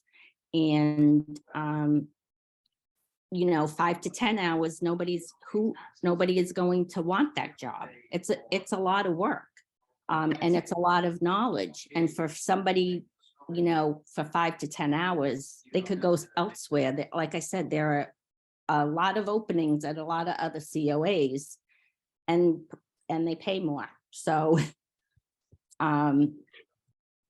you know, we're trying to be fiscally responsible. Like I said, we don't have a building. We don't ask for capital expenses. We contribute almost $10,000 to both positions. And again, we service almost 25% of the population. Yeah, and an interesting thing is the folks that use these services are not moving into Sherborn. They have been here. And I think that was made the point. So we're investing in families, elders that have supported the community for multi-decades. And this 27,000, it's interesting. I think we're going to be spending more time talking about this one than other large ticket items that we may just check off. But the more we can make the community attractive for those families that have raised children, that have invested and been net beneficiaries of the great school systems, Farm Pond, the rural community, et cetera, to continue to receive those benefits as being a net contributor to the tax rates, it's a huge return on investment. And I hope people don't lose that in this conversation. Yeah, thanks, Peter. Mike, let me give you a chance to jump in before we get to other folks. Yeah, I've been leaning in that same direction that Peter was just talking about. That the COA provides an invaluable service to the town, and the prospect of having to go out and try to hire someone in this labor market for such limited hours, may or may not be successful, may or may not yield a positive result, even if someone's found. Whereas, I have to kind of trust that Sue and the COA is very happy with this individual who would be getting the extra hours. So an investment in a good employee versus taking a chance on a new unknown variable who may not even be out there. That's kind of the way I'm looking at it at the moment. Okay. Yeah. Thanks, Mike. So Sue, I think just to summarize what I think I've heard, I think there are a good number of members of advisory who are, of the view that what you're proposing would represent a good investment in kind of our community and in a particular segment of the community that isn't drawing a lot of other services. I think you heard a couple people wondering if there was some other configuration of a way to add hours that would not lead to a benefited position. And I think you heard some just concerns about the general issue of a benefited employee and permanently higher costs for the town. So I think that's kind of where things landed. As Steve said before, as we're at the beginning of the budget season, as we get on through and we kind of see how the numbers add up, we may need to revisit some things. But I think significant number of members of advisory seem pretty good with the plan that you've put forward. So that's kind of a summary of what I heard.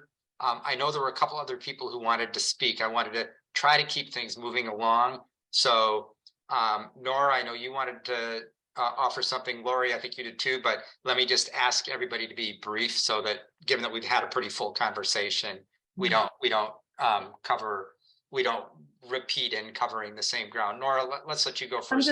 My question, I really am kind of thinking of what I believe Natalie was saying about, it would make to me more sense to have another 19-hour position. But so of course there's a great benefit for this, but I'm just thinking if it's either or, to me, I would probably go with another 19 position, but that's all I'm going to say. Thank you. Yeah, thanks, Nora. Lori, did you want to?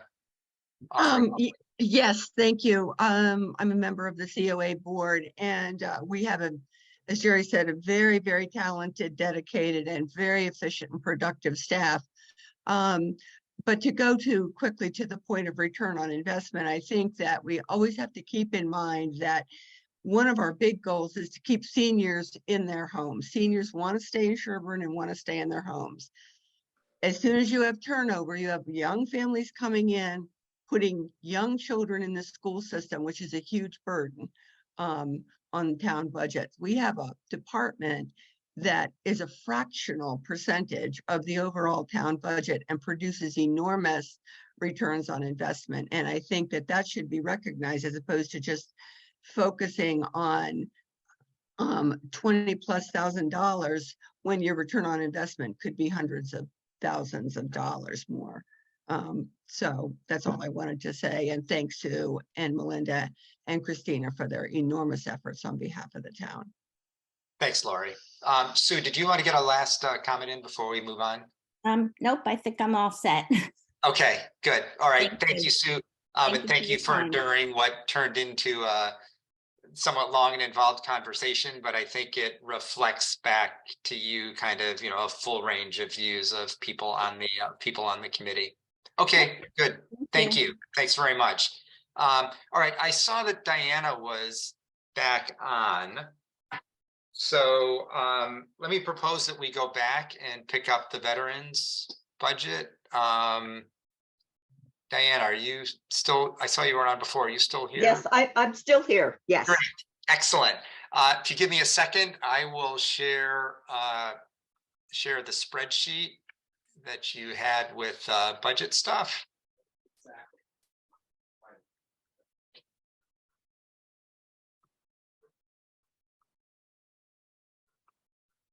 And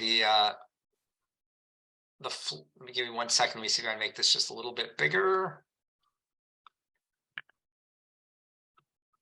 Make it a little easier to read. Okay, floor is yours. Okay, so I'll walk you through the budget. So starting at the top is the stipend for the veterans agent. Then the expenses basically have two large expenses that things fall under. One of them is the Veterans Day on November 11th, where this year we went back to having a public event. We did not have a fully public event last year or the year before. So we had a speaker with a lunch for members of the public, veterans and members of the public who attended. And I am budgeting for that for fiscal year 24 and plan to advertise that a bit more. Hoping everything goes well with the condition of the pandemic and it makes sense to have a public event.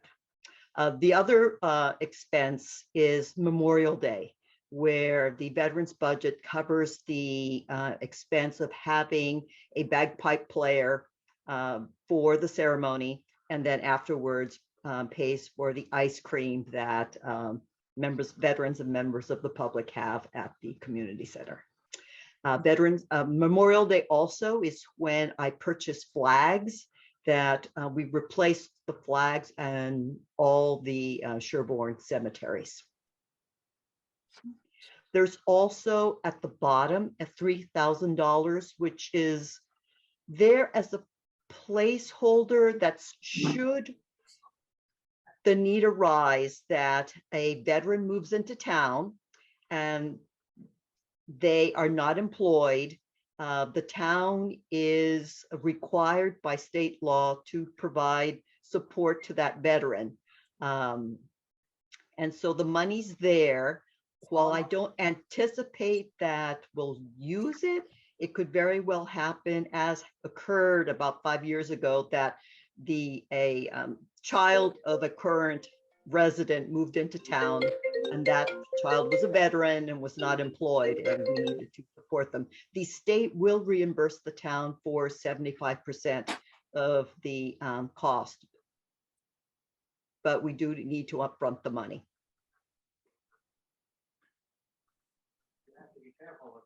So Diana, when we've done that in past years, yes.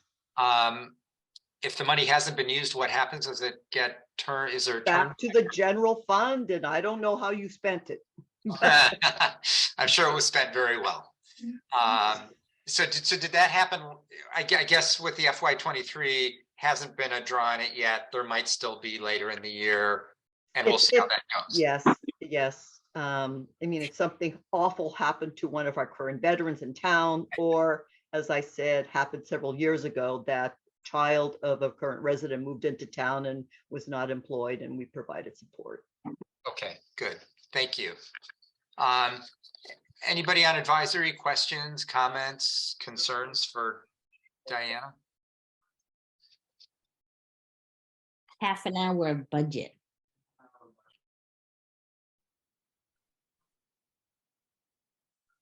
Just to thank you for all of the services provided. I know they're meaningful each year, and being part of the Boy Scouts and Cub Scouts during Veterans Day.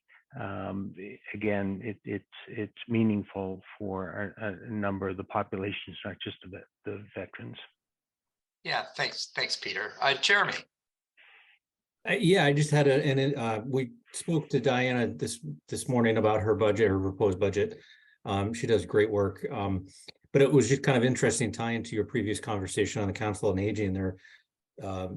There's 121 veterans in Sherborn, and their average age is over 70 years old. So just kind of an interesting tie into your previous discussion. Yeah, thanks for adding that in. Yes, and Sue's been helpful at helping to advertise services via the link, and good, much appreciated. Good. Glad to hear that collaboration is working well. That's terrific. Anybody else? Okay, thanks, Diana. Thanks very much. Thank you. And good night. Good night. Okay, so let's proceed on. Dave, I see you're here. Yep. Rec budget. Shall I go ahead and share the document? What's going to be most helpful for you? Can I share something first? Yes, I think so. Let's see if it'll let me. Yeah, I'm not 100% sure it's going to let you, and I'm not sure I'm going to have permission to. Did that work? It's going to work. Yeah, hey, there we go. Of course, you're good. So this year's budget, the FY23, we obviously had a pretty big increase in the amount to put into the fields. So this is a photo I took in September before we'd had an opportunity to put the treatments down. So we did fertilization. We actually did two rounds of fertilization and seeding, slice seeding. So you can see the fields at this point we're in pretty bad shape. A month later, thankfully we got some rain as well. And if you can see that's what the fields ended up looking like. So for a lot of the fall season, we had some pretty incredible turf to play on. So I just wanted to kind of give you a sense for where the money was going, and certainly the return that we got from a playing surface perspective. All right, let me stop sharing then. And then Dan, I don't know if you want to pull up the budget. Sure, I can do that. Sure.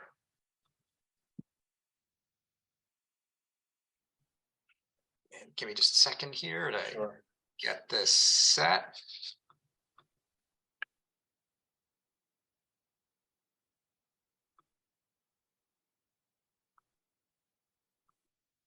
All right, floor is yours. Go ahead. So our request is flat year over year. Again, probably the biggest bump was last year. The investment to essentially treat the fields the way that we should have been for a long time. So we break it down. It really, we spend way more than what the town gives us in the budget. Probably about our expenses through last year were about 160,000. And our budget at that point was around 15,000 from the town. So most of what we got was through through the leasing of the fields and the programs we run.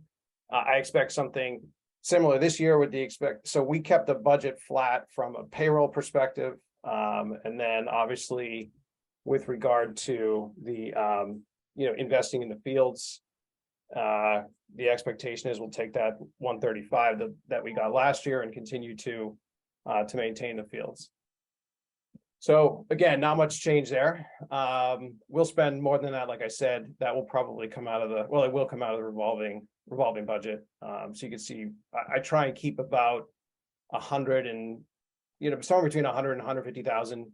So about a year's worth of expenses in the revolving fund, just so we have a nice cushion. But that, for the most part, remains pretty flat year over year. So we are spending pretty much what we take in every year. With a little bit of variation from year to year, but for the most part, like I said, what we take in, we put back into the facilities. That's really it. I mean, it's kind of simple. Yeah. All right. Thank you. Thanks very much. And nice picks at the beginning. So one question just to kind of get me up to date on things. So of the FY23 budget, sort of where are you in the process of so a chunk got spent in the fall to get some things done. Yep. How much more is slated for the spring, and sort of where are you in the process of spending through that 135K? Yeah, so we've spent about 85K of it so far. Okay. The majority went into what you saw over at Laurel. In the spring, there'll be more treatments that go over into Laurel, but then we also have Jameson Fields and Pheasant that we haven't treated yet. Okay. And does it seem like, I'm assuming the answer is yes, but just to verify that 135 seems like the right number for what you're doing? I mean, I only say that because last year was kind of an estimate. Now you're getting a little bit of experience with how it's going. Yeah, I mean, we talked about this last year when we asked for the increase in the budget. There's certainly, you could put more into the fields for sure. We would have a return if we wanted to spend more, and we would see less of an impact if we reduce the budget. I feel like it's a good spot for us. But yeah, I mean, we could certainly put more into the facilities if we wanted to, but I think that's a responsible amount, given the facilities we have and how they're used. And to go the other way, does it feel to you like spending less would be problematic? We'll use it all. I mean, again, the good news is we saw a significant impact when we put the money into Laurel. We've been spending less. To be fair, we've been spending less for years. Right. Of course. So with we could scale it back. It will result in something similar to what we had prior. Okay. Thanks. Let's see. So Natalie, I think you're first up. A question. Fields are natural now, right?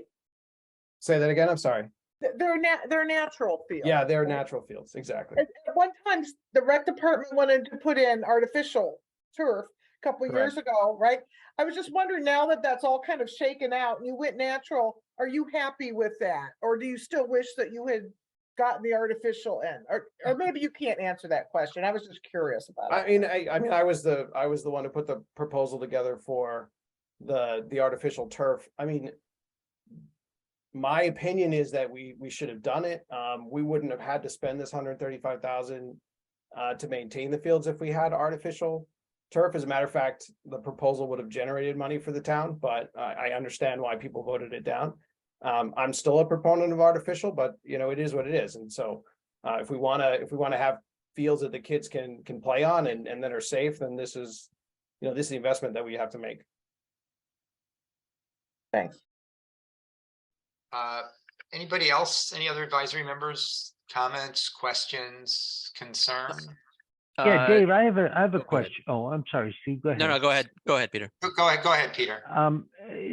See, Dave, you did mention you were the proponent, and we did go through all of the finances of artificial turfs. You don't have that longer playing season of an artificial turf. You don't have the less maintenance requirements. You have the upfront costs that aren't there now. But the playing surfaces they seem to improve from your pictures. The grass is greener. Yep. Is it safer? Are we moving in the right direction without the $1 million investment? And that to support this budget, we should continue with that investment in fertilizer and better maintenance than previously funded? I mean, it depends on the sport. For sports like field hockey, I would say artificial is better, much better. I also like playing on natural turf as well. I think that I can't comment on which is better. I think some kids, certainly the younger generation, likes playing on the artificial turf. They play on it in other towns. As long as the temperature, as long as they're not playing in the height of the summer, I think that they tend to think that the balls, bounce truer and the game plays faster. But like, you have to ask the kids which they like better. Thank you. Yep. Steve? Yeah, Dave, I got a couple questions. One is, I'm assuming because the that 135, it's almost entirely to a contractor, right? That's not in-house spend anymore. Yeah, for the most part. So we used Shrewsbury Landscaping, So materials and labor. Have their prices gone up? So I mean, if you're level funding at 135, is that a reduced level of service that you're getting from them? Not significantly. I haven't seen the quotes for the spring, but we had already had some pretty inflated prices when for fertilizer. Back when we did it the last time. I mean, hard to say. I'll know in the spring, like if their prices have gone up. I mean, labor I'm sure has gone up as well. But we've got some wiggle room again because we could supplement it with what we've got in the revolving fund if we needed to, or worst case scenario, prioritize some fields over others. Okay. And then earlier in the year, you had contacted me saying that you had, a couple of part-time employees that you were looking to combine them into a single employee, which would hold steady the number of hours, but it would push them into a benefited position. Mhm. I didn't see in this spreadsheet like the sort of employee breakdowns, but so I just wanted to know, is that still the plan? Is that reflected in your? So it's still something I'm interested in investigating. It's not something I was able to get into this year's budget. So I think we're gonna stay where we were for FY24. And then it will give me a little more runway to work through, exactly how many hours, whether or not it's a full-time plus a part-time or, just one full-time person. So I wasn't ready to put that into this budget yet. Okay. So sounds like that's maybe a conversation for next year. Yeah, exactly. Yeah. Okay, good. Anybody else with anything for Dave? I just have a question about the revenues, Dave. I noticed that there's a fair amount of swing year to year. And I'm just curious why that is.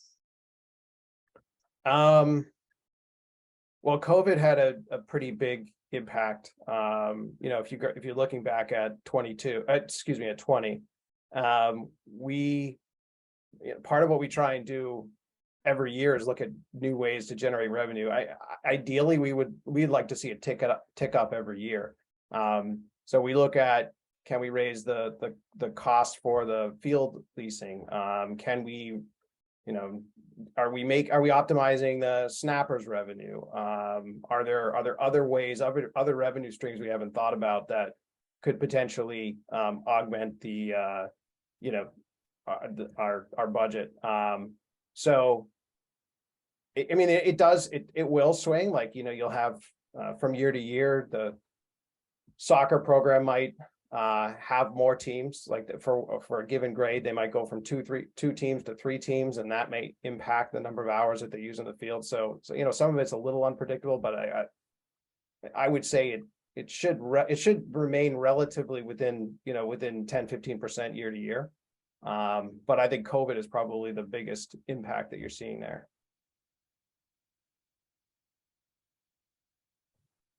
All right.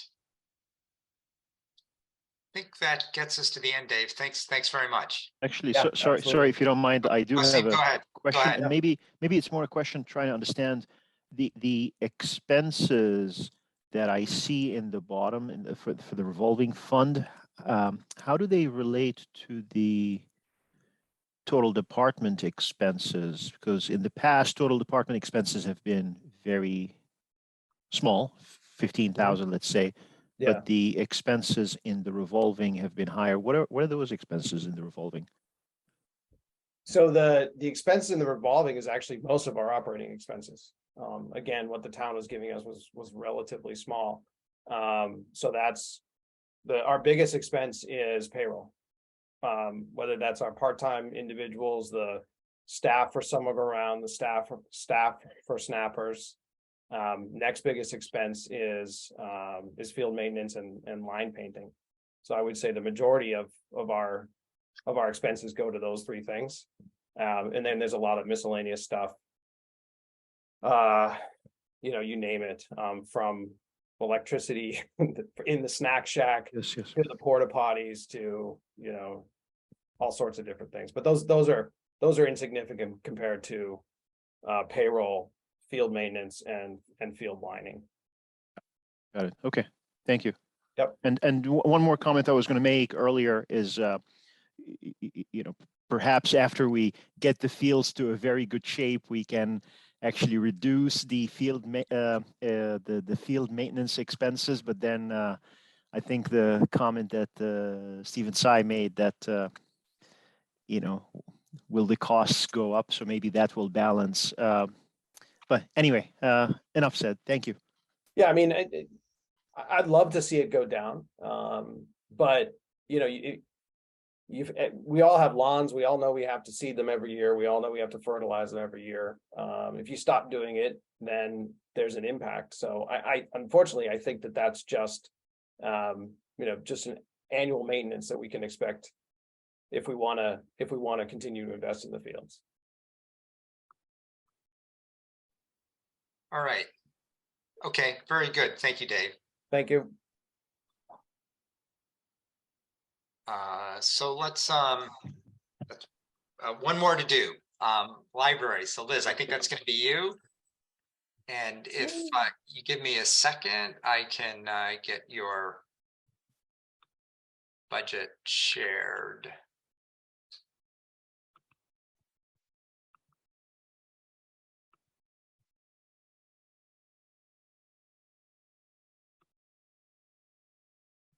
I'm sure there is a more efficient way to do this, but just always. Zoom is great, but it is just a little clunky at this particular bit. Okay, Liz, the floor is yours. Okay, so I will just mention this is my first advisory meeting. I'm taking over for Elizabeth Johnson, who worked at the library as the director for 35 years. So and welcome. We're very glad to have you here.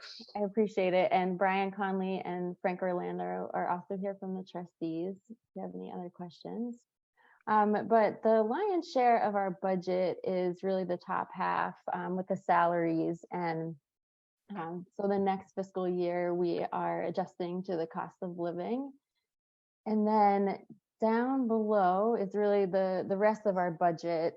And the main increase that we have in our budget is the line item for the computer online services.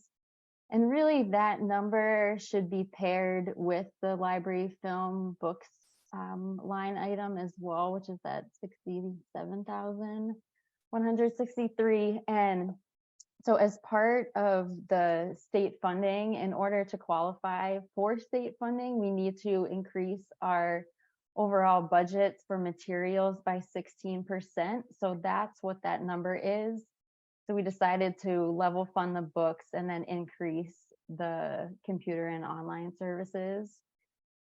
And really everything else on the sheet is pretty much level funded. There is some reduction that we're receiving from the Minuteman Library Network. As we go back into the library, we will be using our own server, so we do get a reduction there. And then you kind of see a jump in the telephone line, just really our data and telephone. And so that item is a little bit up right now because we are moving back in and the voice over internet is going to be implemented there. I think that's pretty much it. Was there any questions?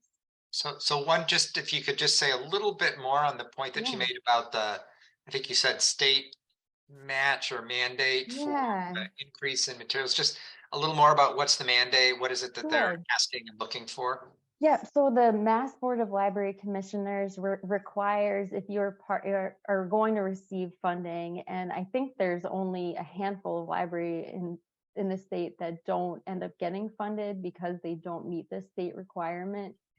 So it's really a way for the Mass Library Commissioners to ensure that the town is going to continue to support the library and really those services in particular, the books and the computer and online services, the databases that benefit the community. So making sure we actually are supposed to be spending 20%, but because we offer so many other benefits like open hours, we're open, I think we're really required to be like open 15 hours or something like that every week, and we like far exceed that. And there's a few other categories that kind of make us be able to push that number down to 16% instead of 20%.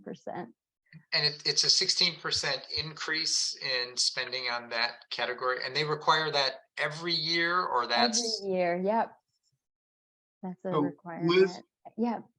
If I might help. Oh yeah, right. The line item 19 and the line item 26. If you did the calculation, you'd find that that is now 16% of the total budget request for 24. Oh, so the mandate is that of the total budget request, 16% has to be spent on that category. Correct, correct. Yeah, These are the and changes that we needed to make to hit that. Right, yeah, exactly. It looks like 18. In terms of the funding, I think, Liz, didn't we just get about 3,900 for the first half? Yeah, so every year we do get money back from the state if we qualify. So this year we will be getting about $8,000 back. And we also have money in a fund that we didn't spend from last year. So at the end of this fiscal year, we'll have about $17,000. And I believe that the trustees are planning on giving that money back to the project. So and then the other benefit in qualifying is that we're part of the Minuteman Library Network. So if we lost our accreditation, it would mean that we would lose the massive benefits of being a part of the network, giving and receiving materials, as well as the ebooks. We have a massive amount that goes towards from the consortium that provides ebooks for patrons. Thanks. Natalie, question? Liz, I just didn't catch the exact word. You said to keep state funding, you have to increase 16% to be spent on what? It's books or online or computer and online services such as databases, to Ancestry, things like that. Natalie, my understanding is the requirement is that the category Liz just mentioned has to make up 16% of the library operating budget. Did I get that right? wait a minute, you have to, has to make up 16% or you have to increase it by 16%? It is a proportion of 16, yeah, so it makes up 16% of the total budget. Yeah, Oh, okay, I missed that, okay. perfect, good, thanks for that Yeah, clarification. thank you for clarifying that. Anybody else with comments, questions, concerns for Liz? I have a couple questions. First one is probably a really stupid question, but electricity and heating fuel are at 0. I'm assuming, are those essentially in the town buildings budget then? Yes, so in fiscal year 22, the utilities ended up going over to the town budget. And we have been working with Sean to account for some of the increases that will, definitely be coming down the pipeline with coming back into the building. Though there are a lot of savings as well, just being the building will be more efficient with getting a new HVAC and boiler. So I don't think that the cost increase will be as that dramatic. But we are also, Elizabeth did such an incredible job of getting on the school's discount program for fuel. So we will continue to look to join that program once we re-enter the building and have a statement that we can provide that will give costs. But yes, right now, all of those did move over to the town budget. Okay.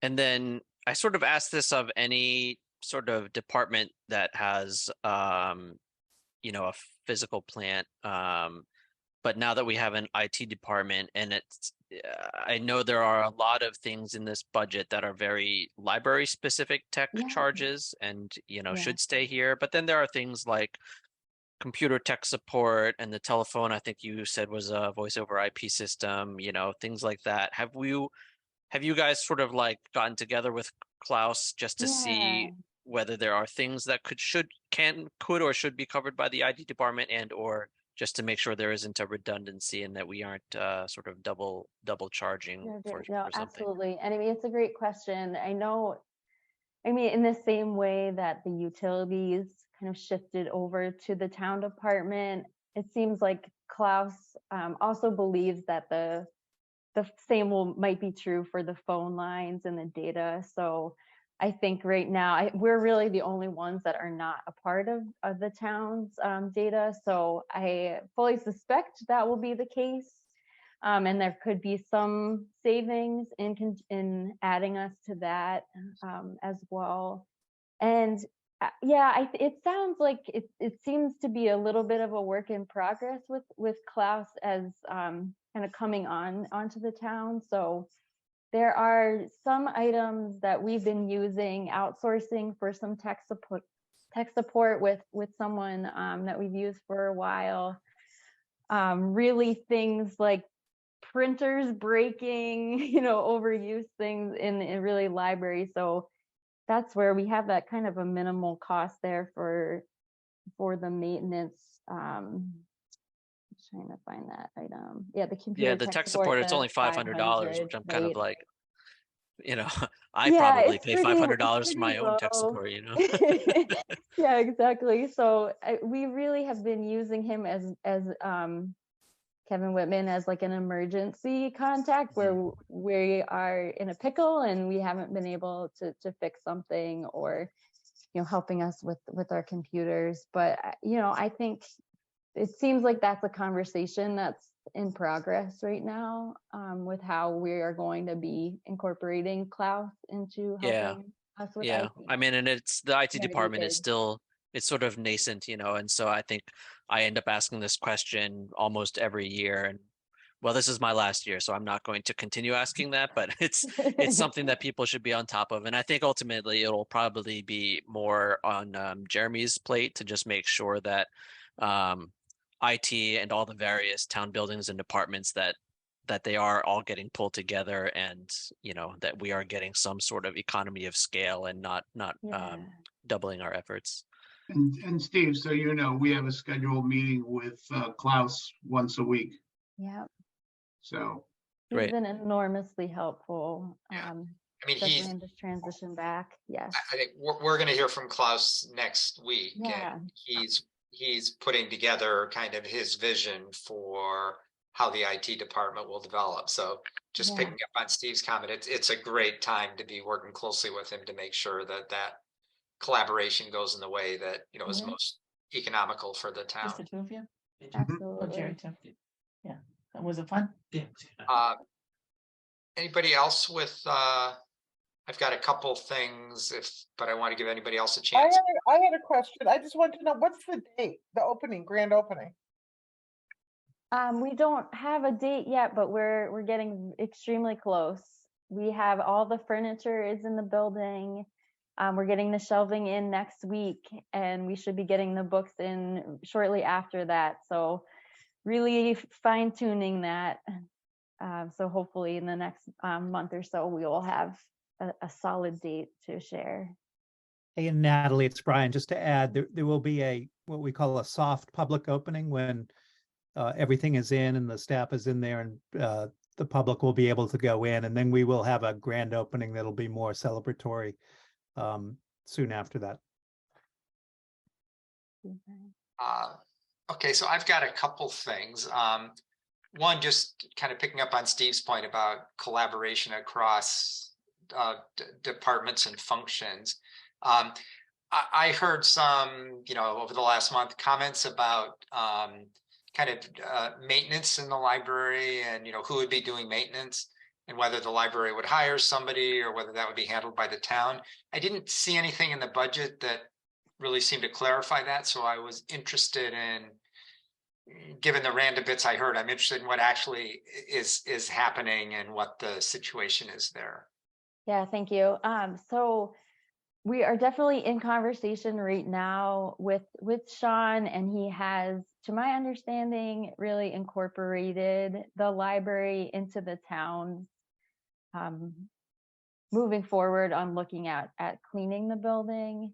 Right now, we make up about $600 a month for what's being done at the community center. That's 1 day a week of cleaning. So I think as we go back, we'll definitely be needing to increase that amount. I think it's hard to get a real clear picture of what it's going to cost to clean the building until we are able to get in there and get some quotes on what that's going to cost. So in the budget right now, we have, let's see, the line item is the building maintenance equipment, line 16. Right. So we do have some money there as we're moving back into this an increase of 9,000 square feet. So really anticipating that there will be some additional costs. So level funding that area.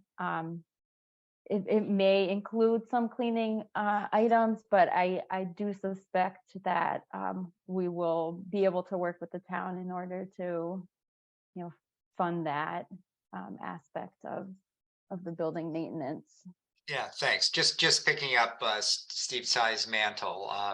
You know, to the extent that can collaborate, you know, with DPW and so on to kind of do, or as much as possible, do that maintenance in a kind of consolidated way across the town, seems like would bring some economies of scale and efficiency and so on. So I'll follow on Steve and put my pitch in for the same thing. And then I have one other question that might be more a question for Brian or Frank. So I'm just looking at the line item for library directors, for library director salary. And it's a little bit of a complicated question to ask, but at least in a public setting, but I want to ask nonetheless. So I am guessing, just tracking past years of that whoever is hired into that position permanently would not have the seniority that Elizabeth had and might be coming in at a starting out at a lower salary. So just interested in that. As best I can tell from numbers, it didn't seem like that consideration was reflected in that line 4 in the budget. And again, Liz, that may be more a question for Brian or Frank than for you, but just Yeah, Dan, what the I can thinking answer was on that. that. So we did just carry out Elizabeth's salary in the budget. We Right. have been doing a recruiting process. We've got a salary range. You know, it's possible that when we hire the permanent director, that it would be lower than that salary, and then would, you know, reflect that, you know, as we track that. And we expect to be filling that position early in the first calendar quarter of this year. Okay. So it's a good observation, and I think it's valid. So we'll see. Okay, so it sounds like on that, obviously we'll just depend on how that process plays out, and we'll see where it goes. That's right. Yeah. Okay, good. Thank you. Anybody else on library? Another question maybe more for Brian and Frank. Historically, some funds from the library, trust funds have been applied to the budget. Do you anticipate that will be the case again this year? Yeah, it's a good question, Jane. So historically we have, for this fiscal year, we're considering taking those funds and applying them to the project rather than putting them back to the town for the general fund, given that, you know, the challenge with the funding of the project. So typically we've funded anywhere from, you know, 45 to 60,000 from our endowment, which is essentially a rebate back to the town that gets put into a general fund. And we thought it would be more appropriate to have it go directly against the library project.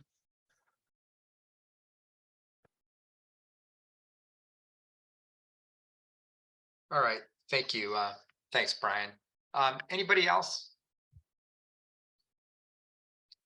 I have a question. Peter, go ahead. Maybe for anyone.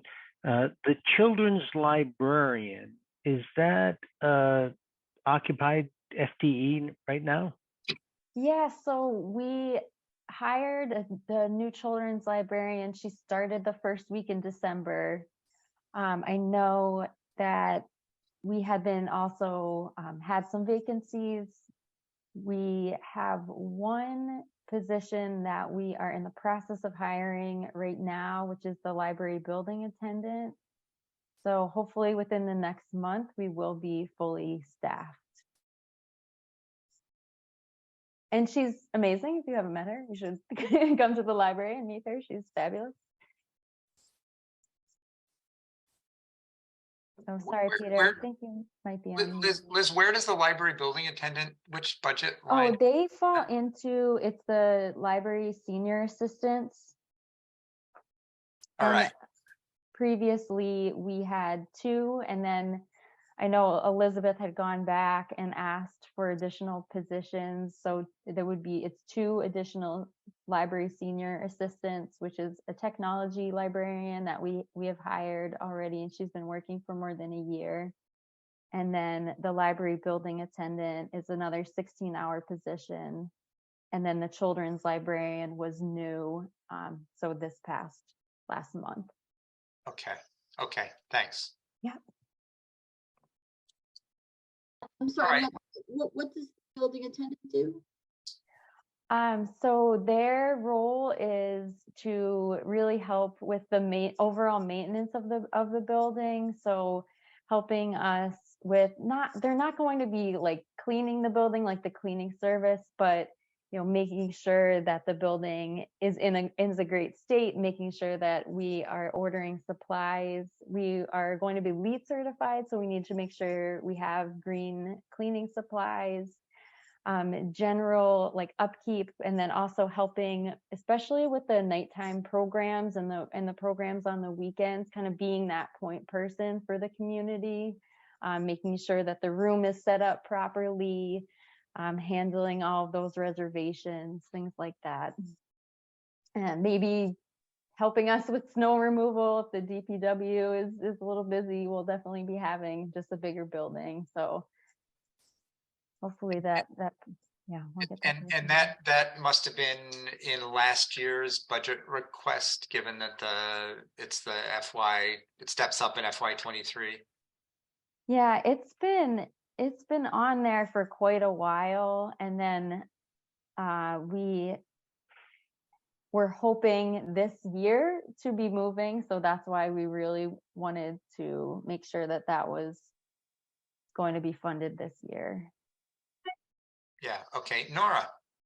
Just quickly, so that's 4 people then? So so senior assistants is 2 people and junior assistant is 1 or 2 people? So the library senior assistants is 4, and then junior assistants is 2. Okay, so 6. Okay, thank you. 6 part-time, and the junior assistants only work about 8 hours on average a week, and the senior library assistants are there 16 hours a week. This is a broad question, but where are the revenues or the cost offsets when I believe the Historical Society is going to occupy some of the building? So there should be some cost sharing. And then the revenue from use of space, the additional space, the new space by external parties. Yeah, Peter, I can address that. It's Brian. So we, as you alluded to, we have been having ongoing conversations with the Historical Society. We've raised that same question and brought it to the select board as well with Jeff Waldron. And, you know, it's, I guess the best way to say it, that can has been kicked down the road. We've been told by the select board members that we should not worry about the costs of that, and that you know, would come from somewhere in the town if we were to, but our intention is not to charge rent for the space if the Historical Society decides to go in. Okay, so that's not a done deal. They may opt to go elsewhere. They may, and I think what George Fisk and I did, we put it all on the shelf about a year ago, and the sense was that until we get the library up and running and in, we would revisit it once that happens. So that'll be happening sometime, you know, early this calendar year. Okay, and then the rental revenue, is that here or on the library? Yeah, it's not separate books. Rental of the community room space. Yes, Just to or clarify. the fees when I don't return my books. So, So I can answer at least the fees question. Since COVID, the network has really stopped collecting fines. It's an open question about whether, I know it was a pretty small amount, so we haven't re-upped doing that, which is really a majority of the libraries in the network are on that same page. So definitely something to talk about what the decision would be there. And the fees, I know the trustees, we just passed a meeting room policy, and they voted to at first offer the community space to the town departments and community groups, obviously the library, to start, and then really see how that's functioning and whether it's just explore the avenue of whether it's worth charging fees to private groups for room use. You may want to add to that, Brian. yeah, Peter, and we had done some research on this a couple of years ago, and some libraries, first of all, most libraries do what Liz said, which is that for any kind of nonprofit or community groups, they offer the rooms without charging for it. Some libraries offer renting room space to, you know, commercial entities if they want to have a meeting there, and will charge for it. We've sort of, you know, we would have a priority for community groups in the town first, and then if we see there's availability and we would want to charge for, commercial entities to use that space, we would add that in. Thank you. So it's new and we'll Yeah, it's new. And learn as we go. for the libraries, we looked at roughly about a third did that. I know Foxborough does that. I know a few others.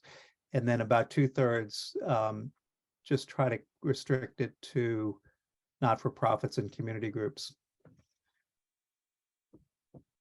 Okay, very good. Liz, thanks very much. That was very well done for a first outing at advisor. Appreciate it. Yeah, thanks for taking us through that. You. Okay, so I think that gets us to the end of our budget reviews. Thank you, everyone who's still on for doing that. Really appreciate the time and effort and energy that went into coming and talking to us about budget stuff. Super helpful for us and very much appreciated. Jeremy, looks like you wanted to get in with a comment before we. Hey, thank you, Mr. Chair. If you don't mind, I have a couple just general updates related. Sure, to absolutely. Advisory. Just wanted to let everybody know that the town's free cash has been certified. We've got an official notice back from the Department of Revenue that's been certified at $2.71 million going into this fiscal year. And also wanted to let the advisory know that we did approach town council and inquired about the question regarding the way that we calculate the COLA for employees and had a discussion with town council regarding that. Town council's opinion is that the calculation that we use, or any calculation that's used to adjust a salary is fully independent, really doesn't have much to do with the way that a position is classified as exempt or non-exempt, so that he did not have any concern regarding the methodology that we used, and thought that the definition, the labor law definition of what makes a position exempt or non-exempt has nothing to do with how you may calculate a salary change. So I just wanted to relay that. There was no current concern from town council in that regard. Great, thanks. Good to know that we're on solid ground on that. That's terrific. Yeah, thanks. Okay, so I think our last order of business is to take a look at minutes from last week. So give me just 1 second to get this set up.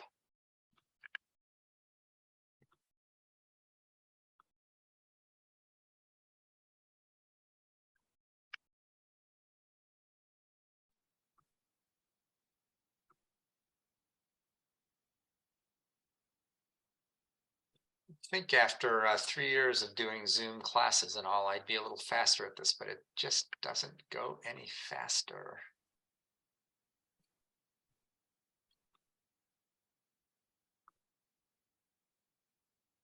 Okay, so with thanks to Natalie for pulling these together, here they are in Word form, so can edit as needed, and I will just do our usual thing of scroll through slowly, and please jump in with any corrections, typos, or misspellings, or anything else.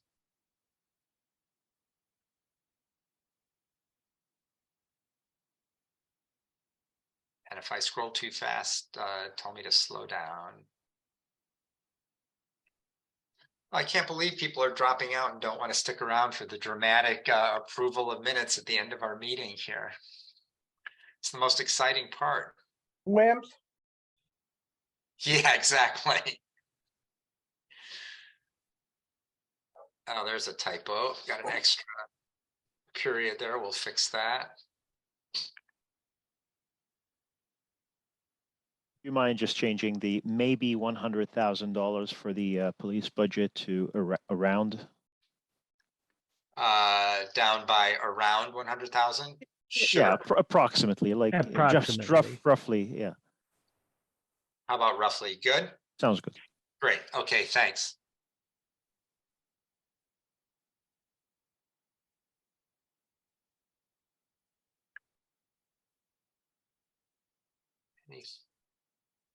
anything or anybody else see anything that looks that we need to adjust? And again, thanks Natalie for doing these. So I would, oh Deb, go ahead. Yeah, just on where it says accountant, there is no actuarial audit scheduled for FY24. We'll still have our annual fiscal audit, but no actuarial audit. That's only biannually. Does that get it? That's it. Yep. Okay, thank you. Anything else? If not, I would entertain a motion to approve the minutes as amended on screen. So moved. Thanks, Peter. Second. All right, and let's just spin through. Steve Tsai. Aye. Mike. Aye. Wasim. Aye. Natalie. Aye. Jane. Aye. Nora. Aye. Peter. Aye. And I'm aye as well, so that gets us to approval 8:04 minutes. So our next meeting, it's next week. We're in this time when these meetings are relentless. Maybe next year with a new way of doing this, we'll be able to do something a little bit different. But for right now, we're up for next Wednesday at 7. I think we have on tap select board and legal budgets. Klaus will be here to talk to us about the information technology budget, insurance, zoning board, and farm pond is what we have on tap for next week. So that being said, unless anybody has any last thing, I would entertain a motion to adjourn our meeting. I move that we adjourn. Thank you, Peter. Second. Second. Perfect. So Peter, let's start with you. In favor of adjourning? Aye. Nora. Aye. Jane. Aye. Natalie. Aye. Wasim. What happens if I vote nay anyway? You stay. You have Still to gonna stay adjourn. till midnight. It looks like tonight you're going to get outvoted, but Connection. this is like the House of Representatives, right? Last week, where they couldn't conclude, and some people wanted to adjourn, and some didn't. So whatever. But I'll take that as an aye vote. Aye. Perfect. Mike. Aye. Steve. Aye. And I am aye as well. We are adjourned at 9:39. Thanks very much, everybody. Appreciate the effort. See everybody next week. Good night, everyone. Thank you. Bye-bye. Good night. Dan? Yeah. Dan, Yeah. Stay on for 2 seconds. I Yep. have something I wanted to clarify. Sure. Okay. So the only one that's missing is Steve Jeremiah, right? Yes. Okay, let me take his name out. He thought he was going to be able to get on. He had a conflict and thought he'd be able to get on, but apparently that didn't work out. That's okay. I don't need to, I don't really care about any of that. I just needed to make sure I had the names right. So just hold on 1 second. Because I could never see Mike Winter's name up on the attendees, so that's why I was confused. Oh, he's here. He's here. He's there, good. Okay, here's that. What time was the meeting called to order? We started at 7:03. Got it, just like last time. And I think that's all I have. Okay, I'm done. I'm going to send this to you and you can look at it and see if you think I made any mistakes. Perfect. And I think I'll have like one small thing to add from what happened at the very start of the meeting, but I'll just do that when you send it around. Yeah, I already sent you an email link to this Google Doc. Oh, perfect. So go nuts. Perfect. It'll be tomorrow, but I'll do that. And then like we did last time, I'll send it back to you. As soon as you tell me it's done, I'll PDF it to everybody and then Okay. you can deal with it. Thank Sounds you, good. Natalie. Thanks, That's great Natalie. help. Thank you. Okay. Thanks. No, thanks. Bye. See ya. Did anybody else want to talk about something or just hanging on to the end? Mike? Just hanging on to the end. Okay. Yeah. Natalie, you're good. And Yeah, Mike, I'm good. Bye. Mike Kickham, was there anything that you wanted to check in on? Hey. Nothing to add, but I learned a lot. You're just hanging on to the end. I learned an awful lot. Thank Yeah, you. it was an interesting meeting. Good. Glad you were able to join us. No, I missed the elder one. I'm the treasurer of the elder housing. And that's what, Oh, yeah. I didn't get on, but Joe Meany and Steve did it. Yeah, it was a good conversation. Oh, yeah. Great. All right, good. Thank you. Good to see you. Good night.